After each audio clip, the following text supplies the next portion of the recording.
Everyone to the second meeting of the Culture, Tourism, Europe and External Affairs Committee in 2021. Our first agenda item this morning is evidence of the COVID-19 pandemic on Scotland's tourism sector. And can I welcome for our first panel today, Professor Russell Griggs, OBE, Chair of South of Scotland Enterprise, and Charlotte White, the Chief Executive, and Anna Miller, Head of Tourism at Highlands and Islands Enterprise. We will move straight to questions this morning. So could I ask Professor Griggs and Charlotte Wright how COVID has impacted in the tourism sector in their region and how they have been able to respond to that? Would you like to go first, Professor Griggs? Thank you, Convener.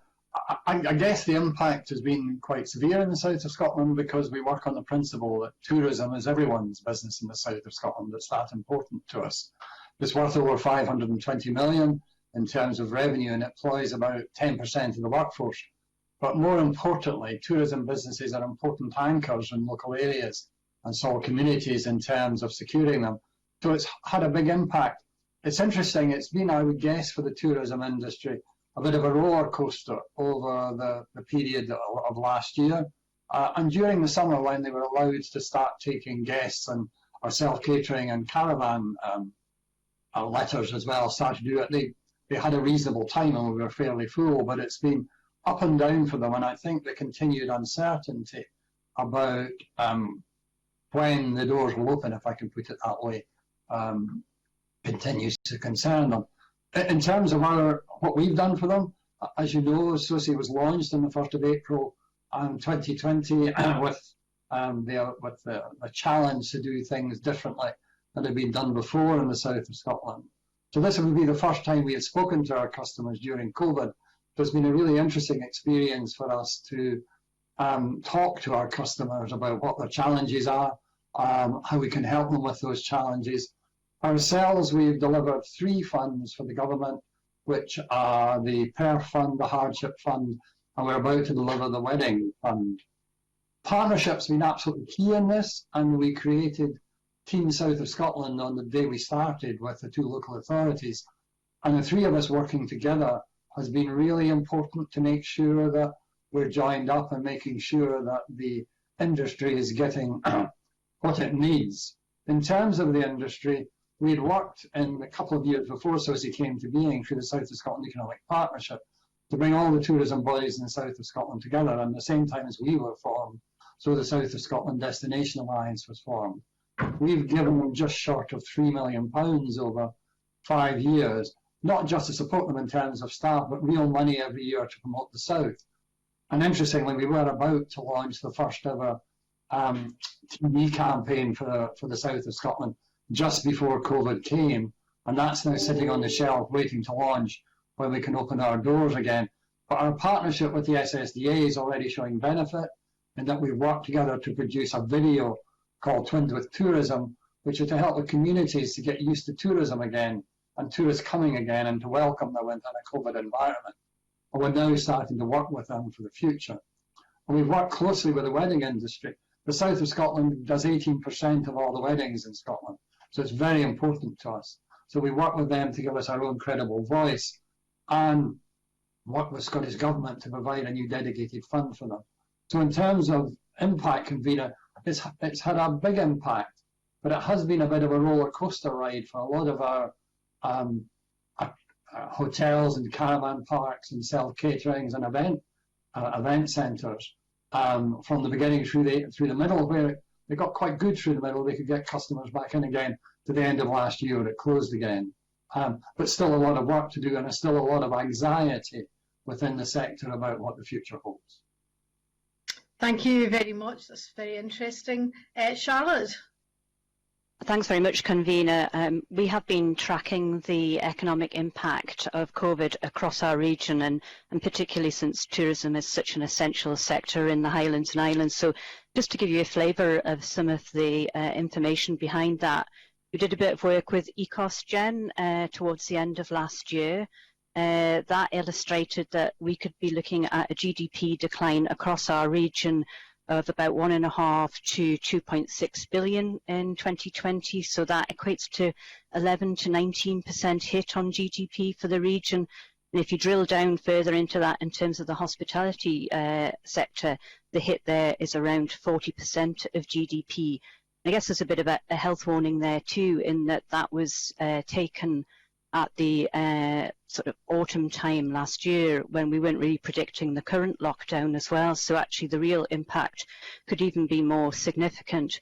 There is a dominance of micro businesses and self-employment and SMEs in the tourism sector, and that can make that resilience more of an issue.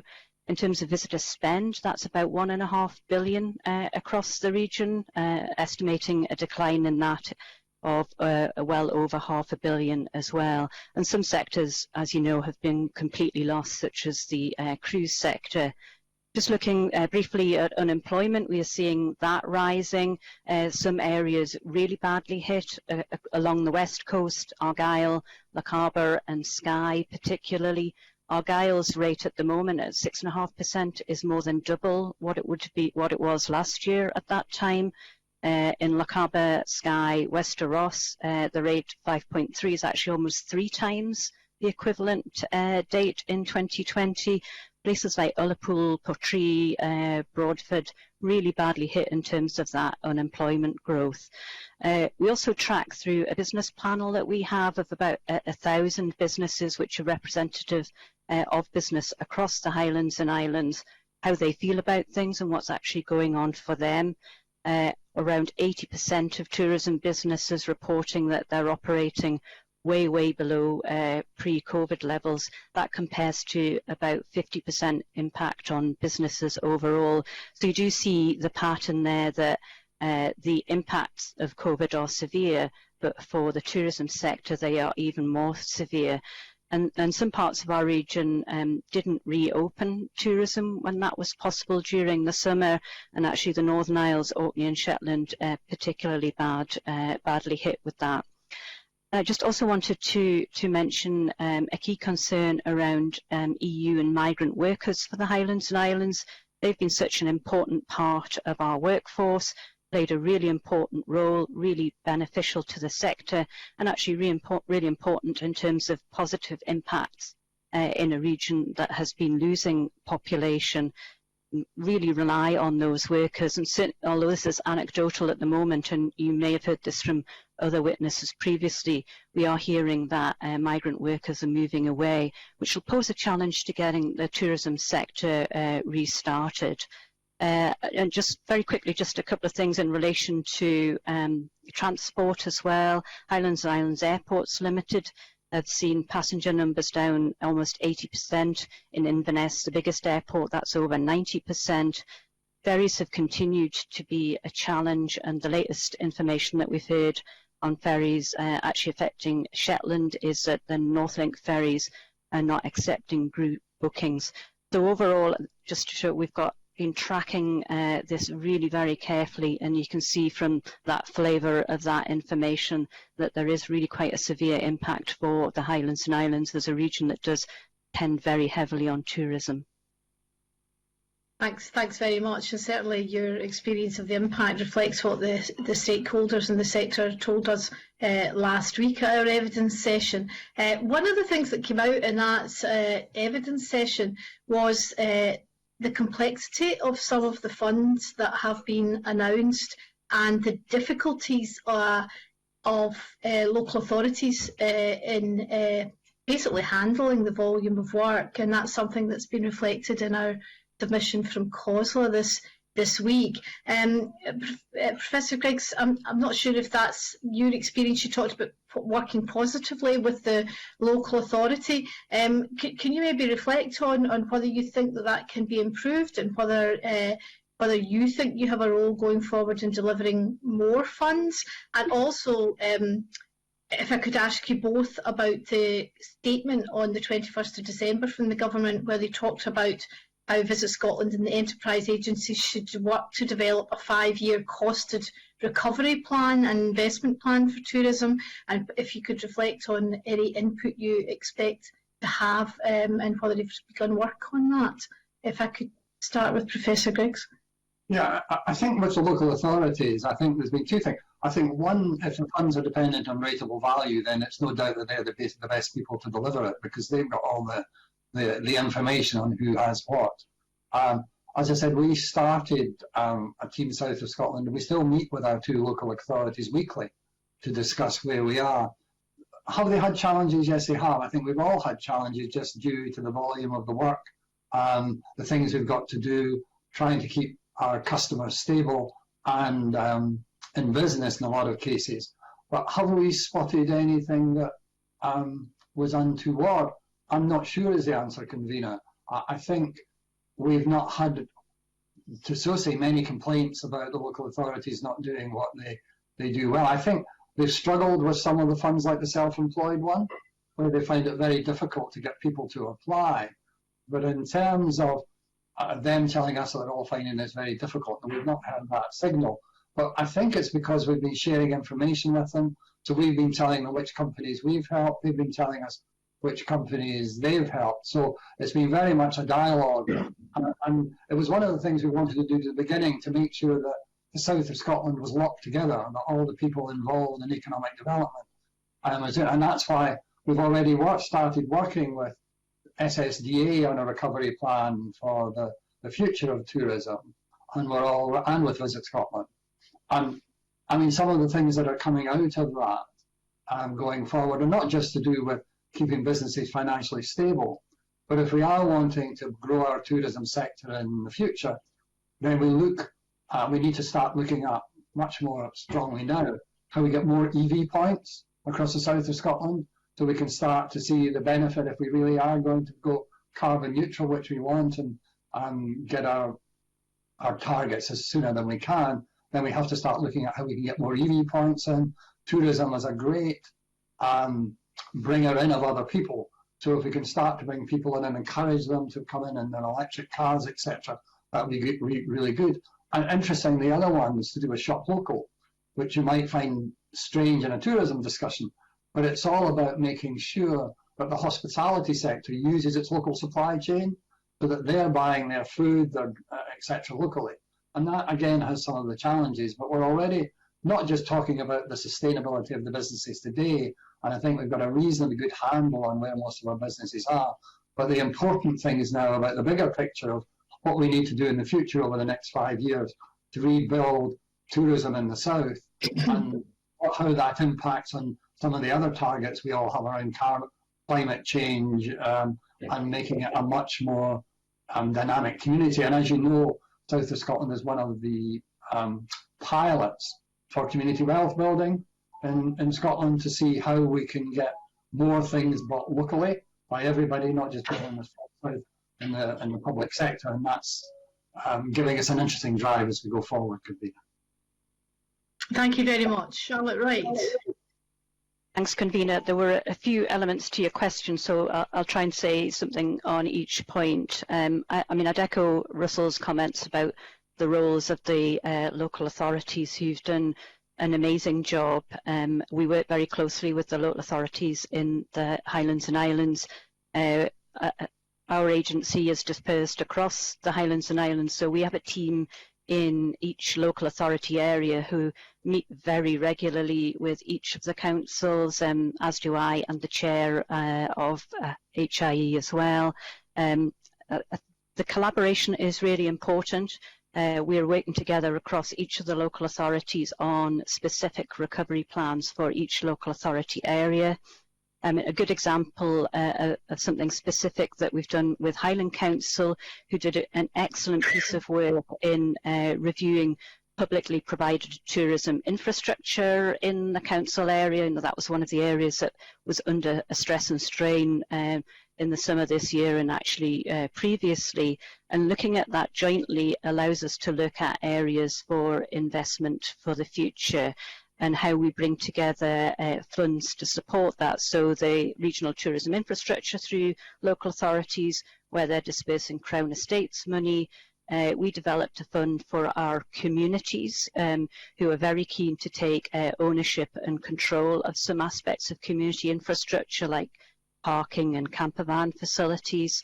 and Nature Scott Green Places funds, they all come together into really excellent examples of joint working.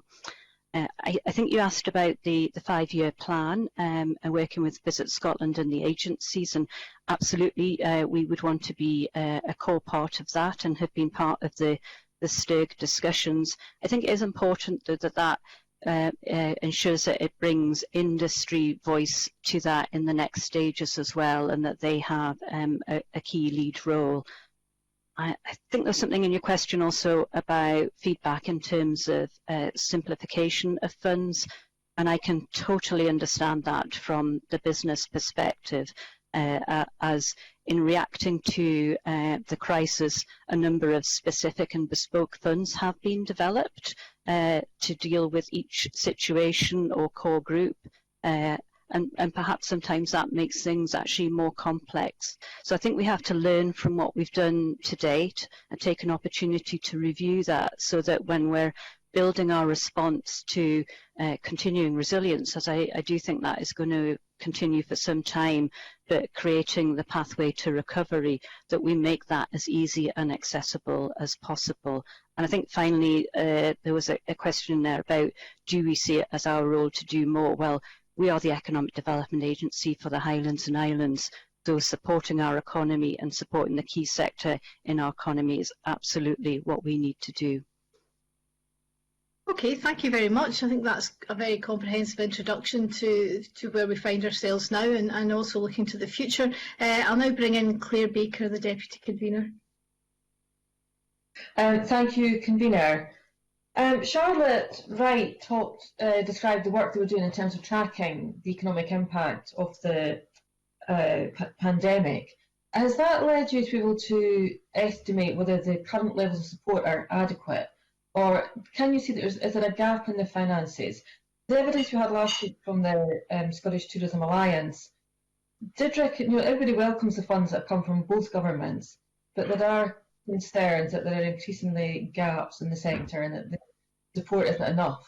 Do you have any idea of what you think might be the funding that is needed? Is there a gap that you can identify? And have you had any discussions with government as the budget is approaching? Thanks. And that's a really good question. And in terms of the funds that have gone out, there's a significant increase in funds that have been made available.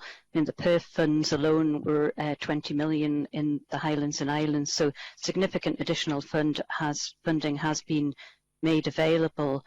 I think we need to find a way of being able to prioritise how we can support the requirements for the future.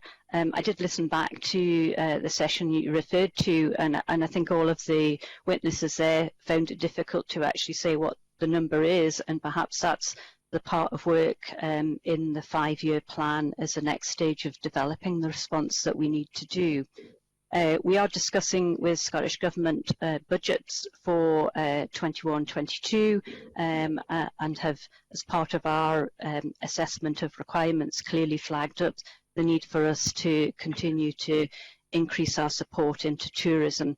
I would say, though, that Highlands and Islands had always had tourism as a priority, so it represents a high proportion of our account managed businesses, our infrastructure investments, and the use of our funds generally would be quite high towards tourism.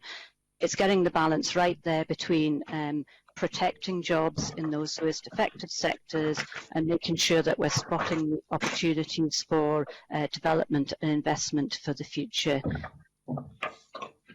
Thank you. And Professor Griggs, would you like to comment on what if the South of Scotland have identified what a gap might be in terms of financial support? And also maybe could you comment on, we had initial funding which was lockdown support, and then I think as we opened up in the summer, you've commented on that there was a perception the funding was moving towards recovery.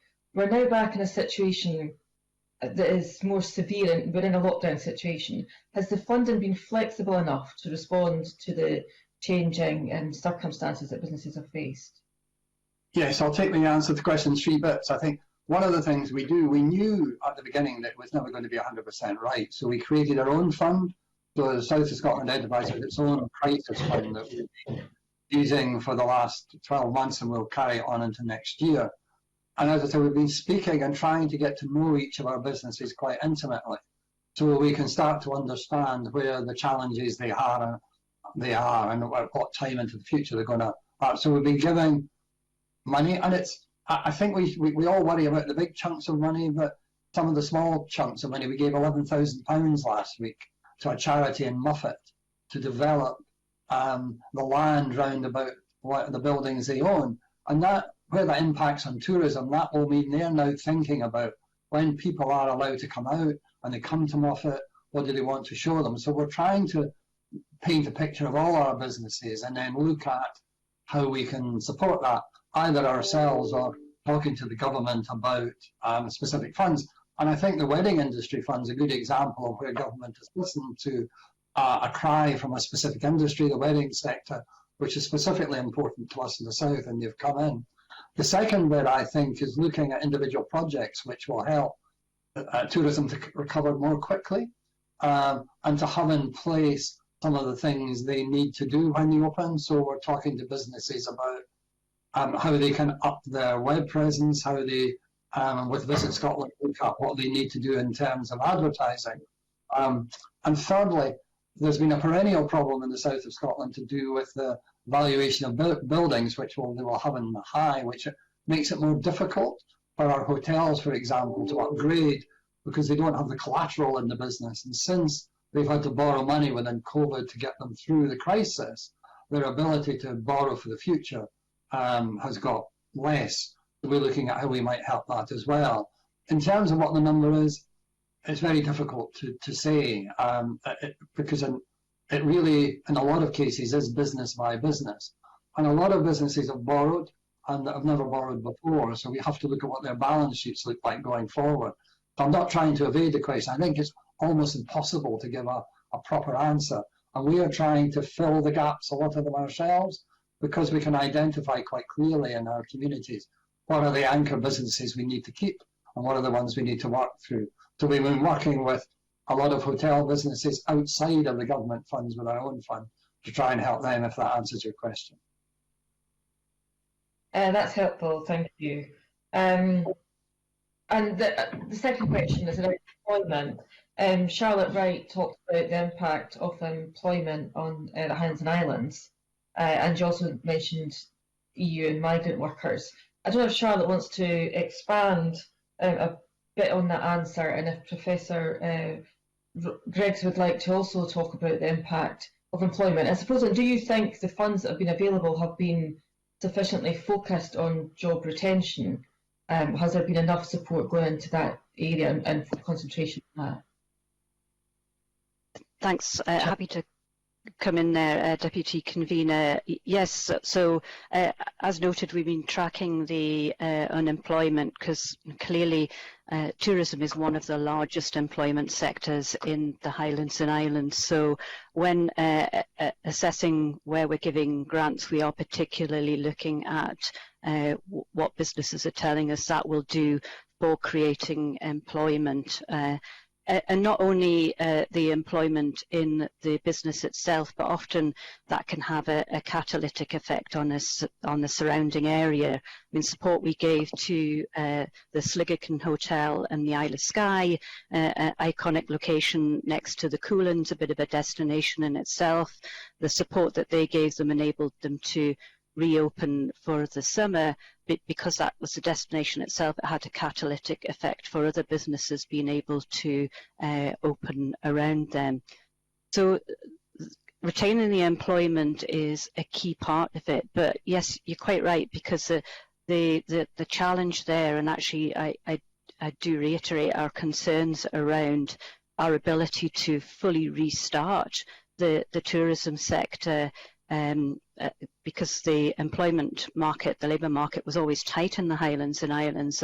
If what we're hearing about the position of migrant workers is the fact that we will actually find it a challenge to be able to get staff back in and operating and running, clearly using the furlough scheme, which so many businesses have, has been really critical, but not everybody has been able to keep all of their staff on furlough, because there is a cost to business even of retaining the staff on furlough. So I think first there is a concern about getting from where we are now into being 100% operational, resilient and strong, and able to open the doors. The summer period really demonstrated that for that short time during last year, where places were exceptionally busy. But this winter period, I think, has caused us some concern about being able to get ready and open.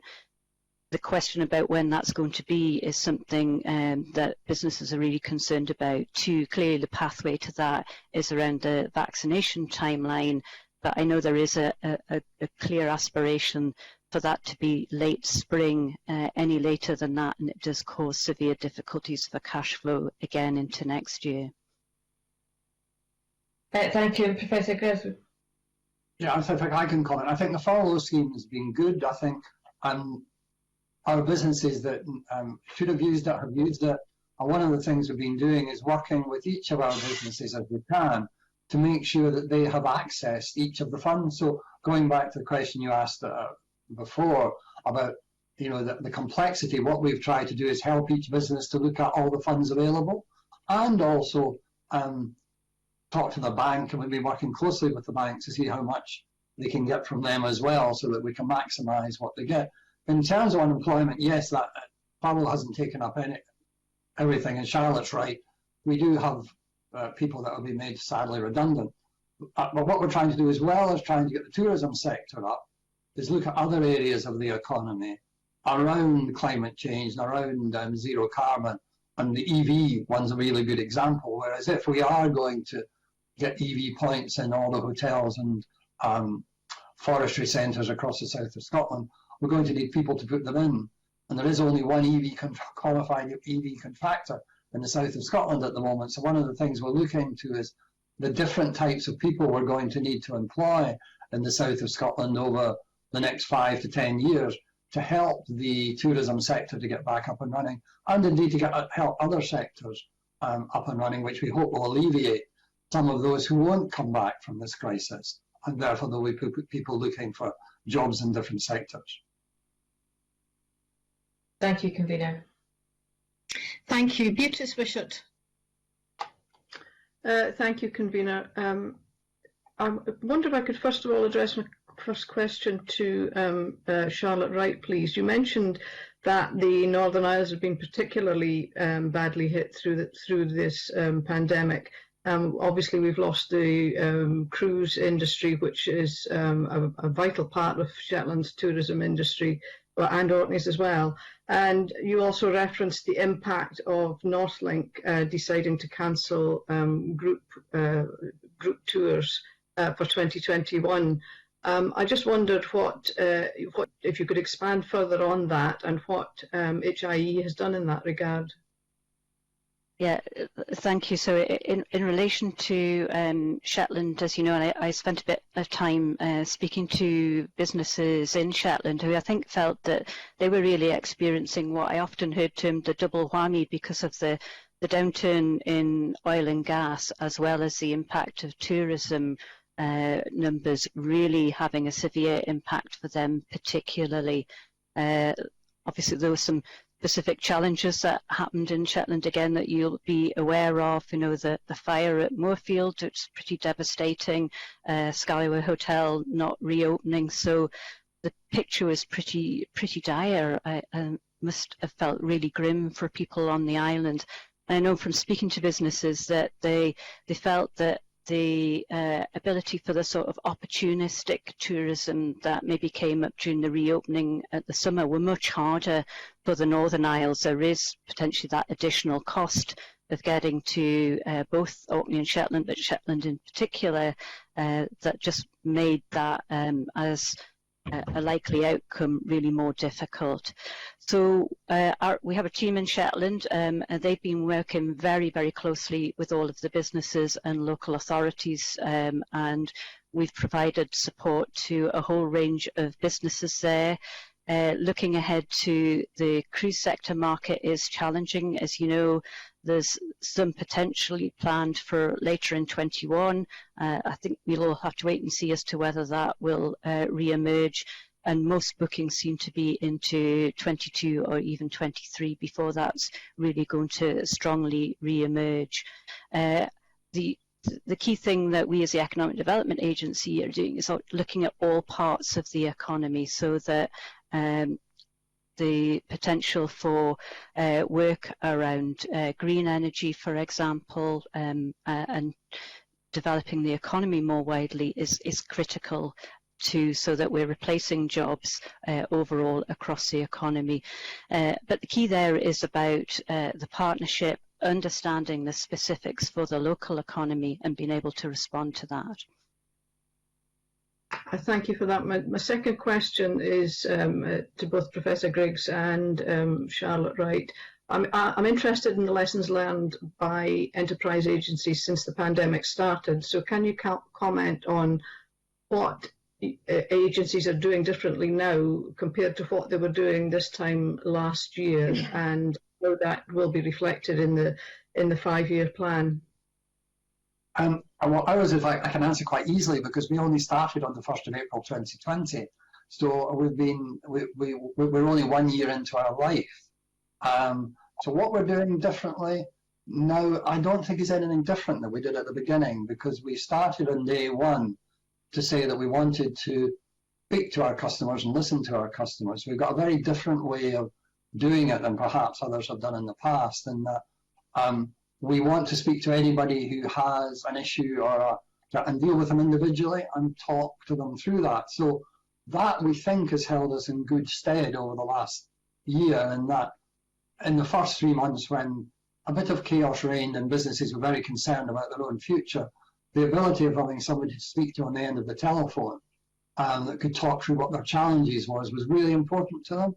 And we've had a lot of very positive feedback from business in the south of Scotland, that just having somebody on the end of the phone to talk through what their issues with and find alternative ways to do that has been really helpful, and we've continued to do that. And that's why a very important part of what we will do and do in the future is have those type of personal relationships with all our businesses, and not just big businesses. Whereas in our communities, we are as interested in businesses that employ 1 or 2 people than we are with businesses that employ over 100 people. So it's about trying to get that out. I suppose one of the things we've not done differently, but has developed very quickly, is the Team South of Scotland approach, which I talked about earlier.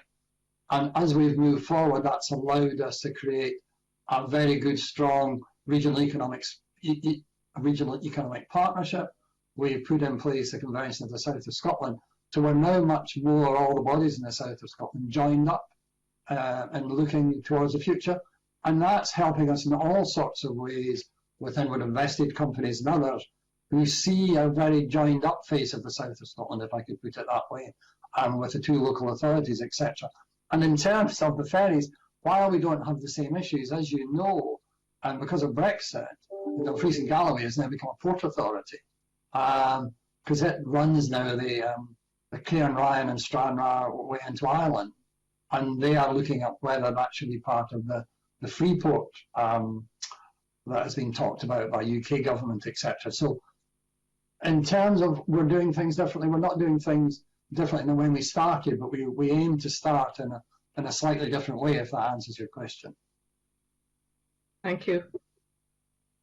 I'm going to ask Anna Miller, who's our head of tourism, who's been leading on a lot of our support, to come back on the question around our review and lessons learned and what we could do differently. Thank you, Charlotte. So yes, indeed, we have learnt some lessons as a result of the administration of the funds that we've developed and delivered on behalf of the Scottish Government. And I think really key to that has been working collaboration. I think that's been described already this morning, but certainly working very, very closely indeed with our partners in the local authorities and across the other enterprise agencies in Visit Scotland has been critical to ensuring success of those funds being administered. And I think the communication has never really been better. STIRG, which I represent DHIE on, meets on a weekly basis, and we convene with all of the key partners and the government every week to ensure that we're really coordinated and joined up in our approach. And indeed, when we're working intensively around about pieces of work like the hotel support programme, those were daily meetings, and I think that really has been critical in terms of a lesson to ensure that we deliver successfully into the future. I think it's been absolutely critical that we have listened and engaged with the industry throughout, and in developing the funds for the sector, we need to understand the needs of the sector very clearly, and it's been hugely valuable to us to engage with the sector organisations and the product groups which represent the needs of their industry to really understand what their specific and often tailored needs are, and then we can respond to that by developing funds accordingly. So I think that's been absolutely essential. I think that will be something where those relationships continue well into the future. I think we recognise that we have to provide very consistent and clear communications. So the new website which was developed, the Find Business Support, has been a key tool for all of the agencies and local authorities to come together to provide one clear and single point of reference for businesses to understand what might be made available to them and how they can access that. And I think reducing that complexity around about the communications and ensuring that the information is provided in a timely and as efficient and quickly as it really can be. I think pace has been key, and we need to recognise that the businesses are really working in particularly pressurised environments, so pace is critical. However, we are administering public sector funds, and there is a level of due diligence and appraisal that needs to be adopted and adhered to. So I think listening has been really key, working collaboration, and then towards the latter end, once the funds are actually into administration, it's about being absolutely transparent, being ready to engage with the industries to answer the questions they have. And I think just echoing what Professor Griggs has mentioned about working with compassion and understanding as well, really appreciating that we are working in really different unprecedented environment at the moment, and the businesses need to be able to engage with people at the end of the phone, and through our network of area teams that we have, we've been able to do that, I think, very successfully. Thank you for that. I would agree that comments that I hear from business, many of them are literally, as they say, on their knees. So thank you. Thanks, Convener. Thank you very much. Jamie Halcrow-Johnson. Thank you, Convener. Good morning to the panel. You know, the impact on the sector, the tourism sector, is pretty clear. The figures that have been quoted today and from the surveys, you know, lay that out stark way, and particularly obviously in the Highlands and Islands, the area that I represent. There have been real concerns over the level of support. There have been concerns over the number of pots that businesses could potentially apply for, and I think Charlotte Wright spoke about the potential need for simplification, a lack of detail, the slowness in getting cash out, the pressure on councils. So can I ask both our panelists today, are the current levels of support on offer adequate? And if they're not adequate, where are the gaps? And what are the consequences of you know, not a proper level of support or quickness in getting that support out? So happy to come in, happy to respond to that first. Some of that I think was addressed in the comments that Anna was just making about our lessons learned about the requirement for simplification is really important, and having developed a number of bespoke responses to particular groups. Russell's mentioned, for example, the Wedding Fund a couple of times. These are really important for each of the groups. And I think in looking at what the gaps are, we need to get through this current set of funds that we're administering to see what else has not been addressed. I suppose I will always have a concern that there'll be some element of the sector or some particular business that we've either not been able to help or who has not been able to navigate the system. And what we as an agency have spent a lot of time doing is making sure that we're talking to the business representatives agencies, the DMOs, the chambers, direct to businesses, so that we can provide the hand-holding support through what actually can be a degree of complexity, and I absolutely recognise that.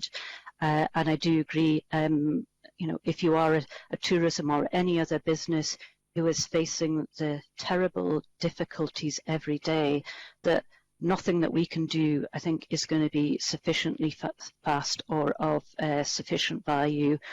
We are targeting absolutely everything that we can towards business. We made the choice very early on to direct all of our staff capability towards the front line so that we're all engaged in delivering directly to business and to communities in the Highlands and Islands as well, who play an important role in tourism, as I know you know, in Orkney, in both providing facilities and services, but also critical to that community support overall. To be honest, I think it's a difficult question to answer. I recognise that there may well be gaps. We're running at full capacity to provide what we're doing, but I will never say that we have done enough, because I can always say that there's more that we can do. We need to continue listening and understanding where those most severe challenges are, and supporting you through ourselves, our partners, to target that as much as we possibly can. And indeed make the case, I suppose, back to government where we see there is a gap if we're not able to respond to that too. I can come in and sort of just add and build on what Charlotte said. I agree with her. I think one of the interesting challenges over the last year is to find out the sectors that maybe didn't have a stronger voice, as it did in the wedding sector is a really good example, which only organised itself into an association, if I could put it that way, in the last couple of months. And so we've been trying to help as each of those voices come that maybe, and quite genuinely, people didn't realise were out there and what the challenges they have. Because if you look at the wedding sector, you're looking at everybody from hotels to big event centres, right down to small businesses that provide flowers and photography, etc. And trying to gather all those together, and each will have slightly different needs. They're trying to work with government to put together. And government, I have to say, has been really flexible and good about looking at how we do that. So we've been trying to plug, as I said earlier, some of the holes through our own crisis fund and individual businesses. And like Charlotte, I think it's a very difficult question to answer about who's left out there, because we are in the position now of looking at what businesses are sustainable going forward. You know, which one they can do, and a lot of businesses will make those those decisions themselves. But I think you're right. If we can simplify anything, we should. It's very challenging trying to get the announcement and the details in the same order, and I understand the challenges around that. But I don't think we would come out and say there's a hole there, and you've got to be X in there and Y in there. I think those have developed over time, and all I can say is I think the holes are getting less. And I'm not disagreeing with what Mark Crota said at the last meeting, that there'll still be, but so will there ever be people who think they've been left out. And my job is, and my team's job at South of Scotland Enterprise, is to try and find those businesses that are still in need and try and support them in whatever way we can. Thank you for that. I mean, I know a number of people that work within the wedding sector, and I think it's an argument they would make that actually this has brought about the recognition that actually they, as a vital sector with so many indirect and direct parts to it, that they haven't been able to have that. They hadn't had that strong voice before. Can I then go on, to kind of follow up on that briefly, just on really what you touched on? Obviously, there's been real pressure on Highlands and Islands Enterprise budgets over the last few years. Obviously, Professor Griggs, it's a new organisation you're in charge of. But can I ask, therefore, what you need from the next Scottish Government and what you're expecting from it? It will be vital. Sorry, the next Scottish budget. It will be vital in terms of the long-term support of the sector and rebuilding of the sector in some cases. So, can I ask, as I say, what you need from the next week's budget and what you're expecting from it? Charlotte, do you want me to start? Okay. I think two things. I said one of the things we've been trying to do is look at giving more long-term funding to bigger organisations in the south of Scotland, so we're not perpetually on a year-on-year basis having to go back and look at them again. So that's one of the reasons that we gave the South of Scotland Destination Alliance 5 years funding, and that's one of the reasons why we gave the UNESCO Biosphere and the Galloway Forest 5 years funding. So we're trying to look out with Scottish Government and others so that we're not just plotting next year's budget, we're trying to see what is it over the next 5 years that we're going to do. And we've been doing a piece of work around energy, which we'll issue a report on at the end of January, beginning of February, that will track out over the next 5 years what we need to do in terms. So, I should never say this, but I'm not so worried about next year's budget. I think the discussions that we've been having with Scottish Government so far have gone well. And the Cabinet Secretary, I have to say, is, I think, been doing a really good job on behalf of rural Scotland to make sure that rural Scotland's voice is heard, and maybe rural Scotland will come out of the recovery earlier than some of the cities will come out, but who knows. But I think in answer to it, we are trying to look more to the long term, to not just plan our budget for next year. So with the SSDA, as I said, the two things they want to look at are EV points in the south of Scotland and how we start to work with the food and drink sector. That's not something we're going to do in a year. That's something we're going to do over the next 3 or 4 years. So our discussions with them are, what's the likely funding ask of us over a period of time, and then giving those people the certainty. And one of the things, for example, the Biospheres money that we gave them to over the next 5 years, is they can now go safely into the renegotiations with UNESCO next year on whether they can extend the sphere of the biosphere, if that's the right way of putting it, in the south of Scotland, on the knowledge that they've got secure funding for the next 3 or 4 years. So I think it's not just about us and Scottish Government's budget, it's us trying to look differently at how we work with those big companies as well. And we're doing the same with individual entities, looking and tracking each of them 5 years out what they want, and trying to see where we will need to come in and help them do various things, and plot some of the quite complicated jigsaw puzzles around property that are going to come along over 5 years as well. So Okay, from a Highlands, Sorry. so from a Highlands and Islands perspective, obviously we go into every year with generally a high degree of commitment onto a budget anyway. As an organisation that's been around for a long time, we're already in the midst of multi-annual commitments. I think what is important about how we set out with our board and therefore to Scottish Government what we need to do is, I describe it as a sort of twin track, that we've got a very clear eye on the tactical at the moment, so creating the adaptability and flexibility to respond to change in circumstances. Clearly that has been one of the lessons learned over this year, that we need to be able to do that, as well as setting alongside that the absolute pathway to the strategic vision. And the key thing there is making some of the changes in terms of transition. So I particularly highlight that in relation to a move to net zero carbon, and that every sector, including tourism, has work to do in being able to decarbonise, to make sure that its jobs are green jobs and sustainable, so that, part of what how we make our case to Scottish Government is showing where that hits the key strategic targets that Government wish to make. So I think it's perhaps more multi-layered than it would be in previous years, because I think we do need to make sure that we always retain that flexibility, space and headroom to be able to respond to an immediate crisis, but that immediate crisis response must fit in with the longer term strategy about transforming the economy. Again, really a lesson learned out of this year has been very much the sentiment about what we want our economy to be. And as a part of the country that is very much focused on its communities and its communities' resilience and well-being, some of that sentiment about how people want the economy to operate and how everyone should benefit from it is very critical. So looking at everybody's part in the economy is key to us.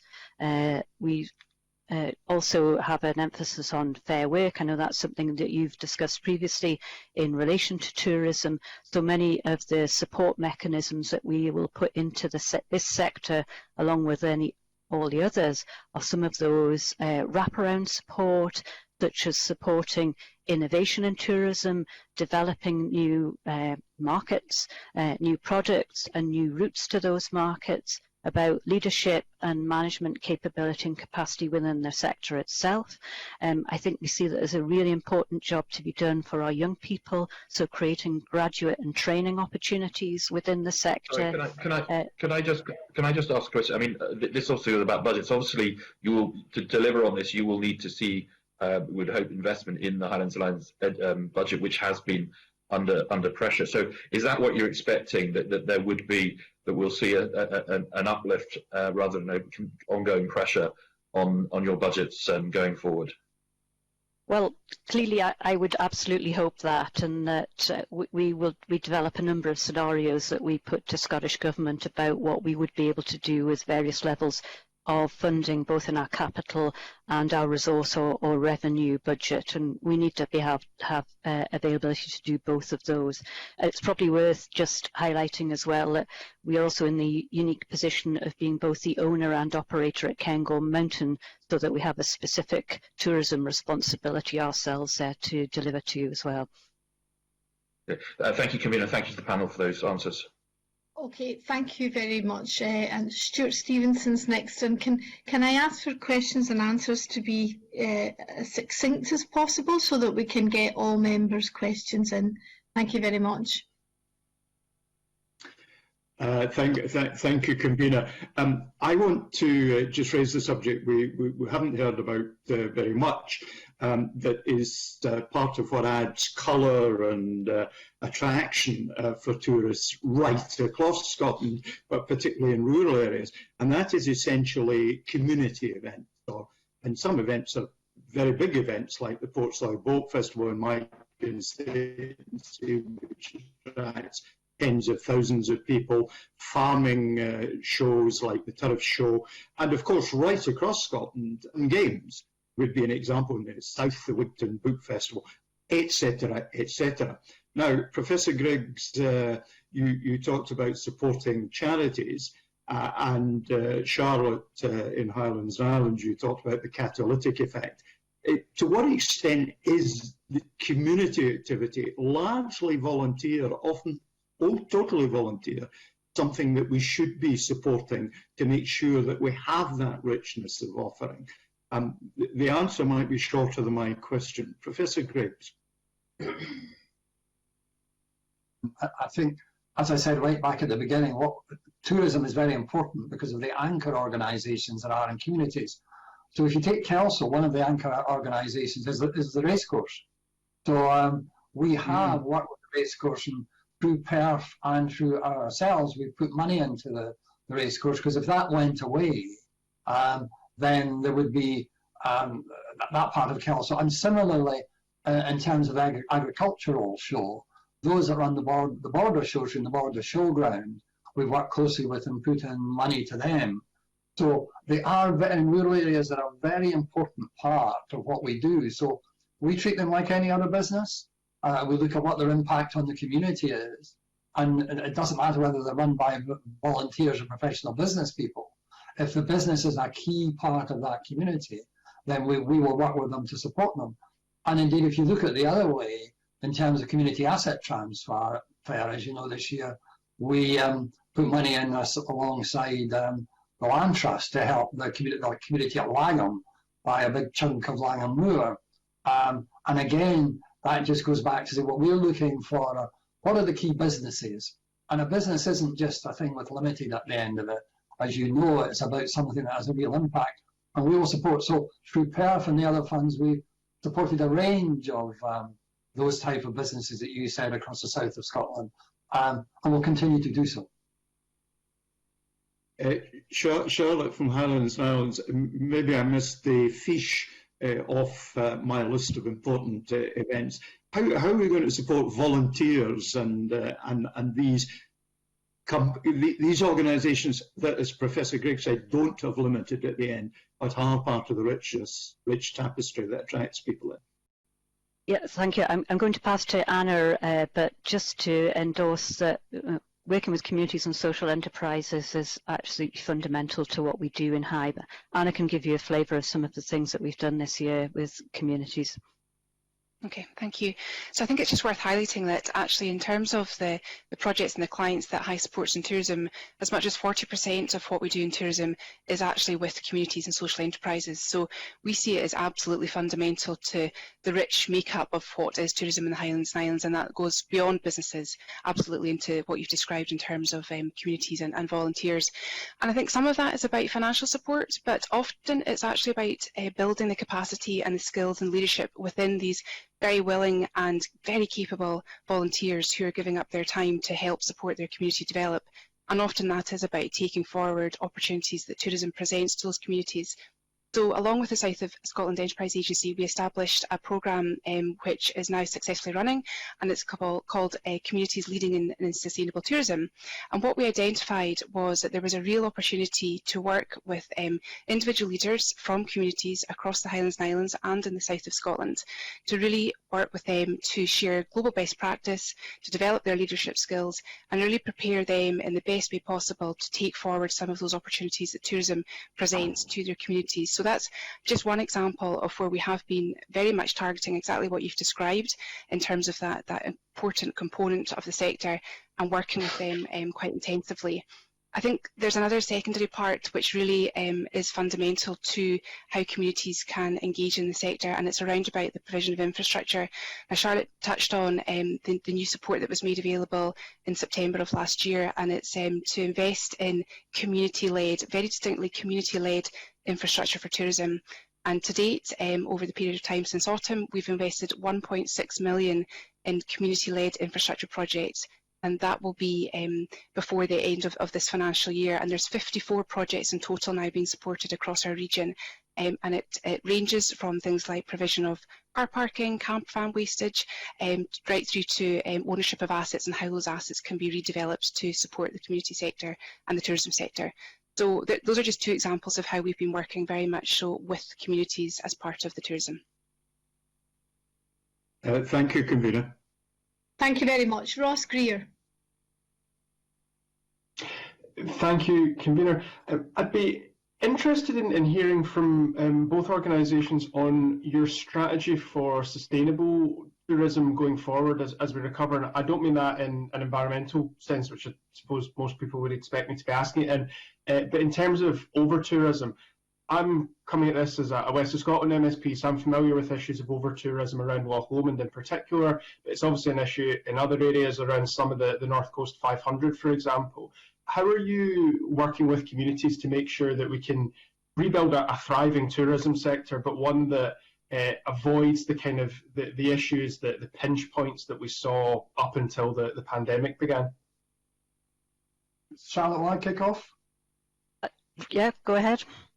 I think it goes back to what I said previously. It's about, so we're looking at one of the things that we're discussing in the south of Scotland is our coast-to-coast bike path. So what we're doing is starting at the beginning is that a sensible thing to do? And then if it is a sensible thing to do, how do you work with each of the communities across the area? So it is very much, I mean, the south of Scotland is a region of communities. We only have 4 communities that have more than 10,000 of a population. So we're a community of small communities. So if you don't understand working in that environment, to get buy-in and to get support, you need to work with each of those communities along its way to try and do that, then you don't understand the area well. So in answer to your question, as we go down each of those roads, it will be part of a much wider community. And I think that's why what we've been doing for Team South of Scotland is so important. So we're already joined at the hip to the local authorities, to Nature Scot, to FLS, to all the other people that are involved in these things around having discussions. And as you know, and mountain biking is very important to part of what we do. But again, it's making sure that the communities around that are part of that, and you know, I think it brings benefit rather than disbenefit to the area. And I think the positive feedback we're getting so far, but it is really, it's just it's the challenge of starting at the bottom up. Too many projects, I think, over the years have started with the outcome rather than how you get to the outcome. And so we are spending more time at the beginning having a reflection to say, is what's proposed sensible? If it's sensible, how we do it? And to do that, the only way to do that is to speak to the people that are going to be involved in each community. So thanks, Ross. I think this is a really important question. It's been a really hot topic in the Highlands and Islands, not just during the short amount of the season last year, but actually for a number of years, as we've seen constraints on some of the facilities and services around the real hotspots of tourism. Ferry pools and Skye is probably an example everybody has seen. And actually, it's a really good example of the solution in that support was given to the community to develop better facilities, toilets, lay-bys, which have actually allowed better management of traffic to that particular hotspot. But I think it goes wider than that. I mean, we do have to look at the issues of infrastructure, and as Anna was mentioning, our approach has been to work with communities so that they can develop the response, you know, the camper van waste facilities, but they can actually get the revenue for it, so that it gives them leadership and ownership of that, but they also see the revenue returned directly to them in the community.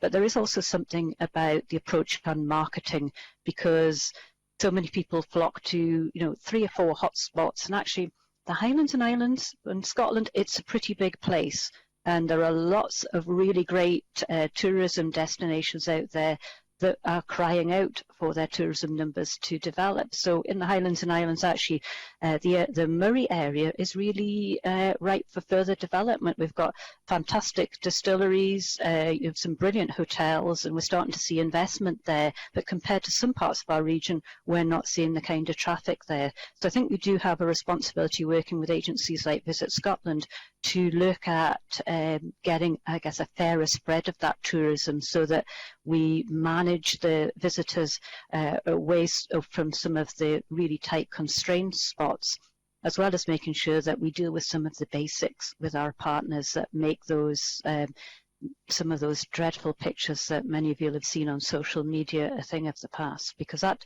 ultimately will not help our tourism, because if people experience that, they won't come back. Thank you. Okay, thank you very much. I'll bring in Christine Graham next. Oh, thank you. Thank you very much, convener. Kind of took me back there. Hello, Russell. Hello. I wanted to ask you, much of it's been asked. I mean, one of the things, again, that I have to reflect on with the rest of the committee is the complexity of funding sources. So one of my questions, look at 2 questions. One is, how do these smaller businesses know where to go? To either South of Scotland Enterprise or local authority or whatever? That's the first thing. And the second thing is, again directed to you, Russell, is about the Great Tapestry of Scotland. I see today, now it's cost £6 million, and you talked about anchor businesses, and of course that's a huge anchor business, not just in Galashiels, but across the whole of the borders. That £6 million came from the Borders Railway Blueprint funding, but I see that the local authorities now are dipping this emergency funding for 315,000 for the display cabinets. All in well, you might think, but this is all on the basis that we'd have 50,000 visitors a year. So my question on that particular one is, what support can you give to that, given that you see you're joined at the hip with local authorities? Is there a role here for South of Scotland Enterprise, and how do we get this project through this very difficult, if it, say it opens later this year, this very difficult first year, with so much money invested in it? So the first one is about accessing, how do small businesses know? The second is the Great Tapestry project. Thanks, Christine. I guess I would do the first one. So what we've tried to do through both the councils and ourselves is, and through Teams South of Scotland, is we have as well as the government's website where all businesses can go to look at it, we've been trying through social media, etc., to get people, if they are confused, to call us, to speak to us. And we've had a lot of calls from businesses just saying, and it's about which one should I apply for is more than the question. And they all know they're out there, Christine. It's about which one should I apply for. So that's opened up a good discussion with each business about what do they need, and therefore we've helped them to do that. it's by no means perfect at the moment, but I think we're happier that over the last 6 months and in the initial stages, we got to a lot more businesses because we were acting together, the councils and so I think businesses have got quite a clear route in the south of Scotland. We're trying to get to them more, so we open our Facebook pages and our Instagram this week so that we can get more out to them through social media, as we've done that.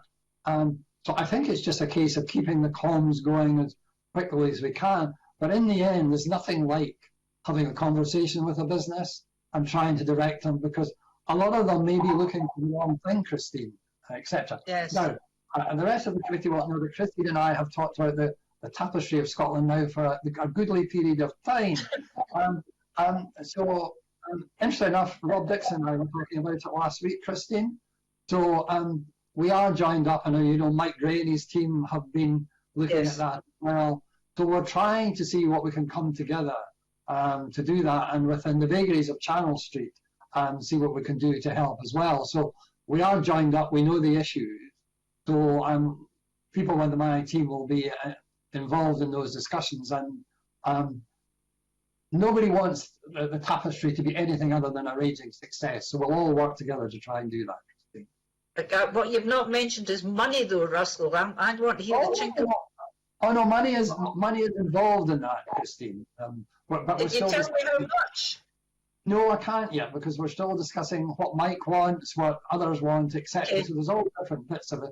As you know from our discussions previously, it's a complicated exercise, and then we get down to what we're going to do with Channel Street in the midst of all that. I didn't want to just make a constituency question, but it is a major project such that we've never had there before. A lot of money's been invested in it, and I'll take some comfort from what you're saying, that is despite COVID knocking tourism footfall on the head, frankly, for a wee while yet, that there will be support, so that I think you're telling me a hope that when we do have this recovery from this dreadful virus and the economy gets it, that it can tick over till then, is what I'm getting at. Yes, of course it can, Christine. So I am. Yes. I've now got that in the record, so there you are. Thank you very much, convener. You're finished. Okay, thank you. Dean Lockhart next. Thank you, convener. Good morning to our guests. I've got a question for each of Charlotte Wright and Russell Griggs, and it's going back to the question of business support. Are you able to track the number of applications from businesses across the various funds in terms of looking at the number of applications coming through? And if you are able to do that, can you talk us through some of the trends you're seeing now and over the past 12 months? For example, are you seeing an increase in applications over the past few weeks compared to the first lockdown in March? And can you also talk us through, you might not have the exact numbers, but what percentage of business applications are accepted and what number or percentage of applications are declined? And perhaps I could start with Russell Griggs on that question. Thank you. You're quite right. I don't have the numbers in front of me, but I'm quite happy to send them to the committee. So those listening to this broadcast, my team will make sure that we provide you with that data. And I guess what we've seen in recent weeks and in recent months is, yes, less of the please can you keep me alive type of conversations, more to I need this to build for the future type conversations. So if I can move across from tourism just slightly, is now that the farmers' markets, for example, have opened, I was speaking to a group at the Dumfries Farmers Market. A lot of businesses have got, over the period where it was shut down, become more used to dealing with people virtually and online. So a lot of their online business is growing. So what they're looking to us now to do is try and help online businesses. We're getting more inquiries now from groups of businesses about can we put in transport hubs where we might all come together to aggregate loads to try and make things simpler. So I guess in recent weeks, I'm not saying we haven't had businesses who've come to us to say we're still in desperate need. We've been trying to help them through our own funds or pointing out the right ones, but much more now about, I know, so for example, we had an application last week from somebody who wanted to talk to us about building a new children's park on a beach on the Solway coast that will help a number of caravan parks down in that area. And that's about building for the future, that when they open the doors again, is a better offer to the customer. And that's the type of conversation that we're starting to have with a lot of businesses. I take aside of that the wedding industry, who are now trying to help get to all be alive by the time we come out of this, because they have no certainty when the future is. But no, I would think we're now starting to look more to the future. And with the SSDA, the South of Scotland Destination Alliance, that's what the majority of their conversations are with us now, about looking to what they need to do so that when we come out of COVID, we're ready to go and we're ready to run very quickly. Thanks very much. It sounds like there's some grounds of some optimism there, which is very good to hear. Before I ask the question of Charlotte Wright, can I just get a sense from you where applications from businesses are declined? Can you give us a sense of, what the reasons are, what the common reasons are for applications being refused? I mean, it depends on the fund. So, but in main terms, they've either asked for too much, or in a lot of cases, what you have to do is to look at, do they have a sustainable business going forward? And if we look at it and we think we don't just say no. We made a decision on day one when we opened on the 1st of April that we'd never turn down a business by anything other than a conversation. So what we do is, for everyone we turn down, we will speak to them. And we will have a conversation with them to say, look, this is why you've not got it. Can we help you find another way? This is the reason why we've not turned down. Because one of the challenges a lot of businesses have is that they just get a letter saying you've not got the money without having it being told why. So we've particularly, in every case that we've turned down, one of our team has spoken to them, explained why, and tried to find a different solution to it. I'm not saying everybody's happy, but I think what they've all said is thank you for taking the time to come and explain to us what it is we're doing, and we will continue to do that. And that's built up a much better relationship between ourselves and our customers. And they are happier now to come back to us with, look, I've gone away and thought about it again. How about if I did it a different way? So it's encouraged much longer and stronger relationships with those businesses going forward, I think. Okay, thank you very much. And can I ask the same questions of Charlotte Wright, please? Yeah, I wonder if I could just clarify that, and probably better to give you a comprehensive written answer, Mr. Lockhart, but was your question around the specific COVID-related business funds and or what I might term business as usual, as clearly we are dealing with both, and the applications and process is slightly different with the COVID schemes than it has been with our business as usual. But rather than throw a load of numbers at you just now, just if I could clarify that and we could give you a more detailed written answer, if that's helpful. Yes, you're right. It was in relation to the COVID-specific funds. And that would be grateful if you could provide the details to the committee. I just wondered if anecdotally you could give us an overview of what trends you're perhaps seeing in terms of applications for funds, in the same way as Russell Griggs was able to provide a rough sort of guide in terms of recent trends. Yeah, and so some of these funds have had timelines attached to them, so we've moved through the process, having dealt earlier with the PERF and hardship funds. They were significant numbers for the Highlands and Islands, and a high proportion of each of those was in relation to tourism.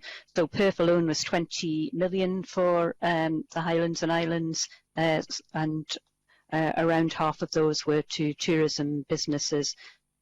We are currently dealing with the hotel support programme, so that was a very specific targeted programme at the larger end of hotels, with both revenue and some capital support. that fund, in fact, every fund has been oversubscribed, so there's always been a challenge about using the available resources as the best we can.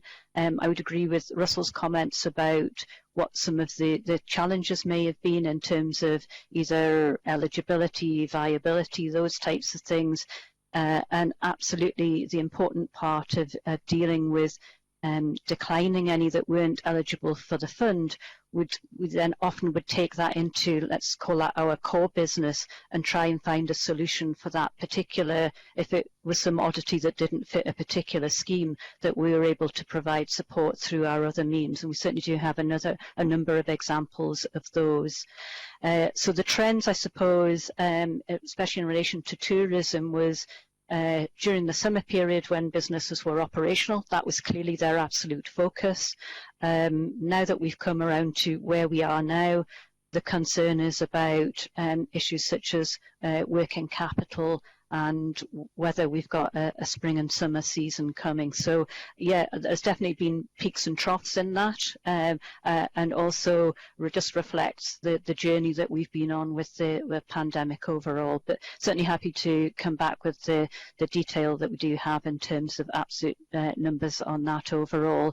And maybe just worth highlighting that the key thing I know businesses are continuing to ask for, not at our hand, is business rates relief and an extension of the VAT reduction scheme. But I know you'll have heard that a million times. Yeah, indeed. And that's something I'm sure we'll be on the lookout for. But thank you both for those answers. I look forward to getting the further detail in writing to the committee. Convener, back to you. Thank you. Thank you very much, Dean. And our final set of questions today is from Kenneth Gibson, MSP. Thank you very much, Convener, and good morning, panel. My constituency includes both Arran and Cumbria, which are the Highlands of Islands enterprise area. So my first question is to Charlotte Wright, and it's about the HI's plans to invest £3 million over the next 3 years in tourism destination management organisations as part of their support for the sector's recovery. And I'm just wondering what you hope this will deliver. So the destination management organisations, we've supported them for a number of years, and there are a number of them across the Highlands and Islands. So this is about giving them a greater pathway to their sustainability by looking at it over a 3-year period, but also to build on the vital role that they have played during the pandemic in terms of representing their area, their businesses, communication, advice and support, as well as laying out the strategic opportunities for each of their destinations for the future. You know, and I spent a lot of time during the summer talking to folk, particularly on Arran. I mean, that's a great example of a very well organised community who are absolutely clear about their plans, their strategies, the constraints and what needs to be done to support them. And it makes that a much easier dialogue when we've got that plan to be able to bring together not only ourselves but other agencies to coalesce around those plans and provide support. So we found that the DMOs, and it's horses for courses, they're all different, have been a real critical part of the tourism landscape across the Highlands and Islands, hence this decision for that funding. Okay, thank you. And obviously this morning, understandably, we've talked a lot about funding, and I want to go back to that because we have had numerous funding packages from the Scottish and UK governments, and some have still to be rolled out.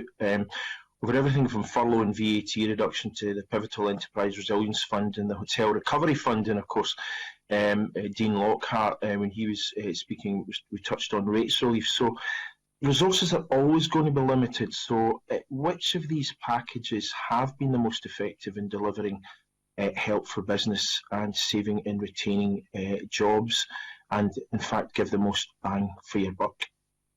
And Mr. Griggs first, please. That's a really interesting question. I think that the funds, how would I answer that? I think each of the funds was put in to tackle something slightly different. So, and each, excuse me, each sector has its own challenges. I think if we're all honest, the furlough scheme has worked very well for a whole host of businesses across all sectors. Because once the flexibility was built into it, that you can come and go, it gave businesses, and especially in the tourism sector, a lot more opportunity to bring people back in and out of the business as they needed them. Because I think in its initial form, the challenge was that once you furloughed somebody, they were furloughed, and then if you needed them again, you couldn't bring them back in again. So I think that change has helped. I think the PERF and the hardship funds, which were the two initial ones, took away a lot of the initial anxiety out of a lot of the tourism sectors. We were able to work very closely with a whole host of our large and small businesses across the South and them to kind of plug an immediate hole. Because I think at the beginning there was a lot of, what am I going to do next? So at least those funds got them through a period where they started to think more sustainably about the future, hopefully, and could tap back into the funds that they've got. So I don't think, and I'm not trying to avoid the question, but I don't think there's a simple answer to this one worked and this one didn't, because I think in the nature of how we've progressed through COVID, they all in a way serve different purposes at different times in the pandemic as we progress through it. Okay, thanks. And Charlotte Wright? I would agree with what Russell said, but I think perhaps to build on that, what is critical at the moment is that we continue to find the right way to support business. Having come this far down a really difficult track, that actually these last few months, hopefully with every fingers crossed, are absolutely essential, so that in being able to stand back, which of course we will do, and review your key question around the bang for buck, some of it could potentially be undermined by not continuing with the job. So I do think that's essential, that we build on what we've done to date. It may not have been perfect, because there's a balance there of being able to respond quickly and with pace, which has been a key demand from business, not surprisingly, or having something that's perfect. And personally, I absolutely think it was important that we got money out to businesses as effectively as we could, whilst perfecting what we're doing. But the point for me now is how we deal with this next few months to hopefully the spring, summer, when we're actually fully operational again. Thereafter, it's about those strategic choices about investing for the future. Okay, so if a review is really needed to look at what's had the most positive effect, are there any packages which you feel have not delivered what they should have delivered, or could the money have been reallocated elsewhere? Because from what I'm hearing so far, no one seems to say, well, you know, this scheme was better than the other in terms of for every £1 million put in, it saved more jobs or more businesses, whatever. And I think that's what we're trying to focus on going forward, because obviously, as I said at the start, funds are limited and there's no point in putting money. If you can save a job for £10,000 a year, it's better putting it in that fund than maybe £100,000 to save the same job through another fund. So are there any kind of packages which you feel have not delivered as they should have done? And I'll go to Charlotte Wright on that one first. Well, certainly the ones that we have been involved in, which were really short-term revenue aid into business through the COVID-related schemes, I think did what they were required to do. They got money to the right places. I think where the challenge might be was if it was enough, or in some cases, for a larger business, you could give a large amount of grant, but it still might not be enough to make the significant difference. So we've always got the challenge of, are we giving a small amount to a lot or a larger amount to a few? And what we've tried to achieve during this period is a balance of that. So PERF and hardship, we're getting smaller amounts to a volume of business. Things like the hotel support program are larger amounts at a smaller group of businesses who we'd see as perhaps more strategic in their location, with long-term strategic plans for investment and development. I think that balance is quite important too. I think probably the difficulty in fully answering your question is that a formal review of those hasn't yet been done. Okay, thanks for that. I mean, I think we would all agree the money is never enough in such a situation as this. Professor Griggs? I would just echo what Charlotte said, in that a lot of the funds have been consequential. So when we came out with the Perth and Hardship Funds, the reason it was about plugging a gap and also helping us start a dialogue with each of those businesses to see where they might get other support from. But Charlotte's right, some of the money we could give didn't plug the gap, but the bank or others may have been to do that. And I think as time's gone on, what other funds have tried to do is then fill some of the holes that were left on those. So they are very consequential. And that's why it's very difficult to say which ones was good and which ones were bad. If they all came out at the same time, you could make that judgment. But they all came out in one after the other. And I think, like anything, what you're seeing as you go on, the people that feel for whatever reason that they have not been heard, and the wedding industry is a really good example where they felt their voice wasn't being held. Now it is, and they've got now 50 million. But interesting enough, the conversations we've had with them is a lot of the bigger ones than those would have had money previously from Perth. So they've gone for a much more, please can we help as many people as we can type approach, rather than doing it on what I would call as a straight proportionate basis. So I don't think either Charlotte and I are trying to avoid the question, but I think if all the funds went out at once, then you could have a much better answer than, but I think they were all consequential, and there were some filled in holes that were left. So it's not an easy question to answer. Okay, well, thank you very much to both our panellists, and thank you, convener. Thank you very much, and that comes to the end of our questions today.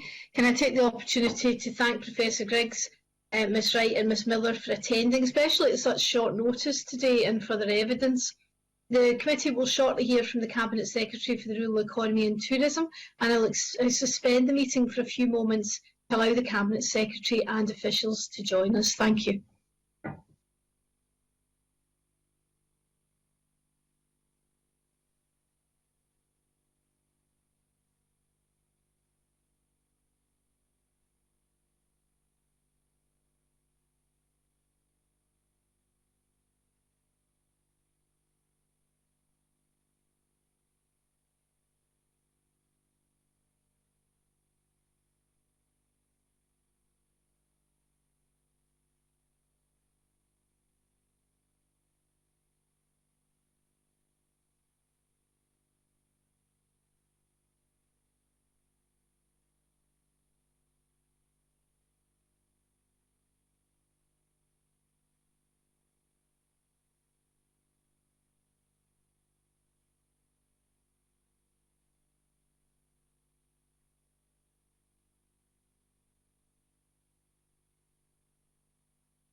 Welcome back, everyone, to the meeting. We continue with agenda item 1, with further evidence on the impact of COVID-19 on Scotland's tourism sector. And can I welcome to the meeting Fergus Ewing, Cabinet Secretary for the Rural Economy and Tourism, Bettina Sizeland, the Deputy Director of Tourism and Major Events, and Duncan Mackay, the Tourism Sponsorship Manager for Tourism and Major Events with the Scottish Government. Before I move to questions, can I invite the Cabinet Secretary to make a brief opening statement of no more than 3 minutes? Thank you very much indeed, Convener, and good morning, everybody. When I was last in front of you in June, none of us, I think, could have imagined that this awful virus would still be devastating our country and our tourism industry. The Scottish Government's overriding aim remains the preservation of life, and all of the measures that we have been taken towards achieving that aim. In taking them, however, we understand fully what this has meant for lives and livelihoods across the sector. There is no part of Scotland's visitor economy that remains untouched, and that is a terrible thing. Tourism accommodation in all parts of the country, visitor attractions, even those outdoors that have been able to remain open, our airports, our tour operators reliant on international visitors, supply chains of all types, and perhaps most devastating of all, our hospitality industry, including our wedding venues.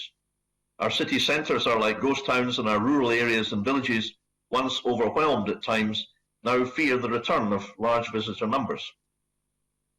We have worked hard, Convener, to support the sector through its darkest times, putting in place a range of funding solutions to address hardship and aim to ensure survival.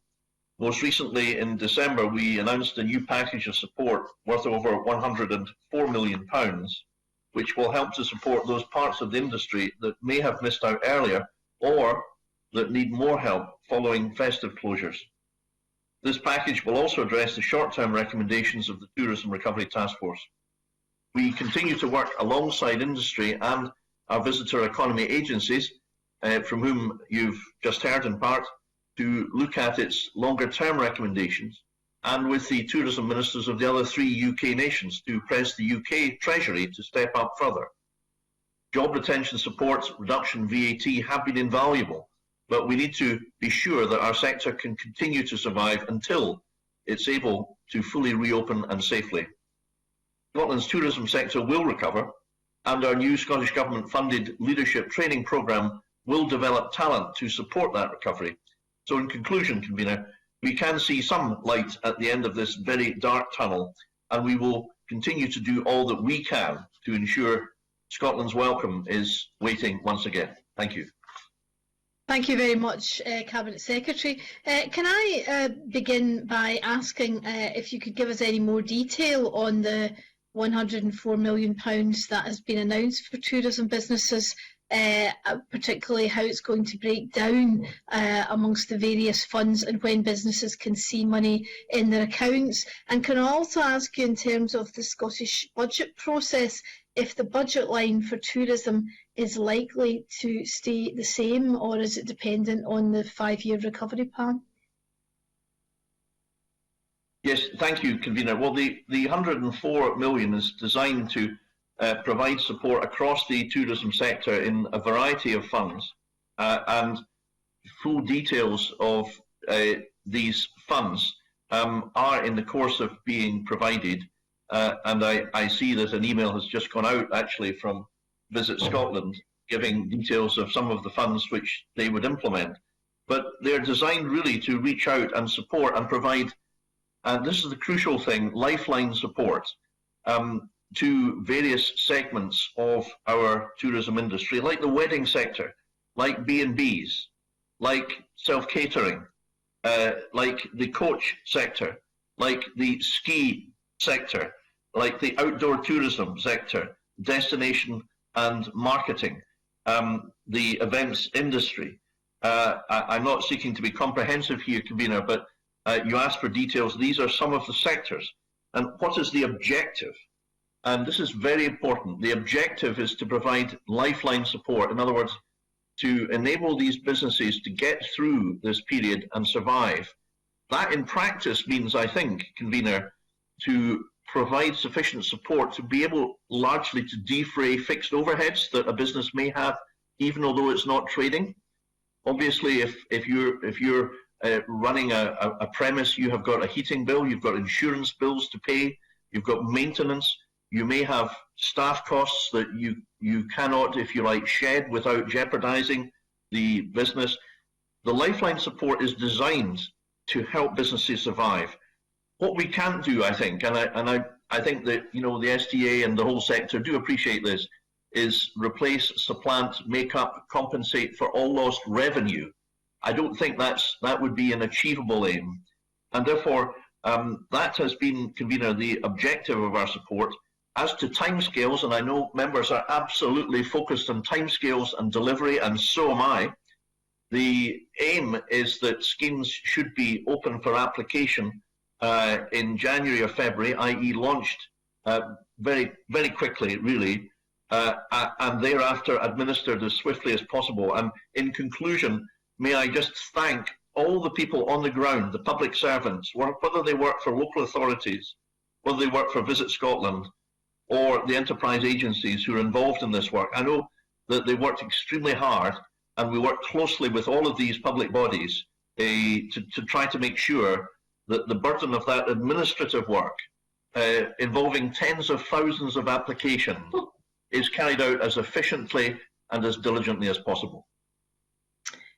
Thank you very much, and I'm sure that funding's welcome. Yes, I see that the email from Visit Scotland came into my inbox exactly 5 minutes ago.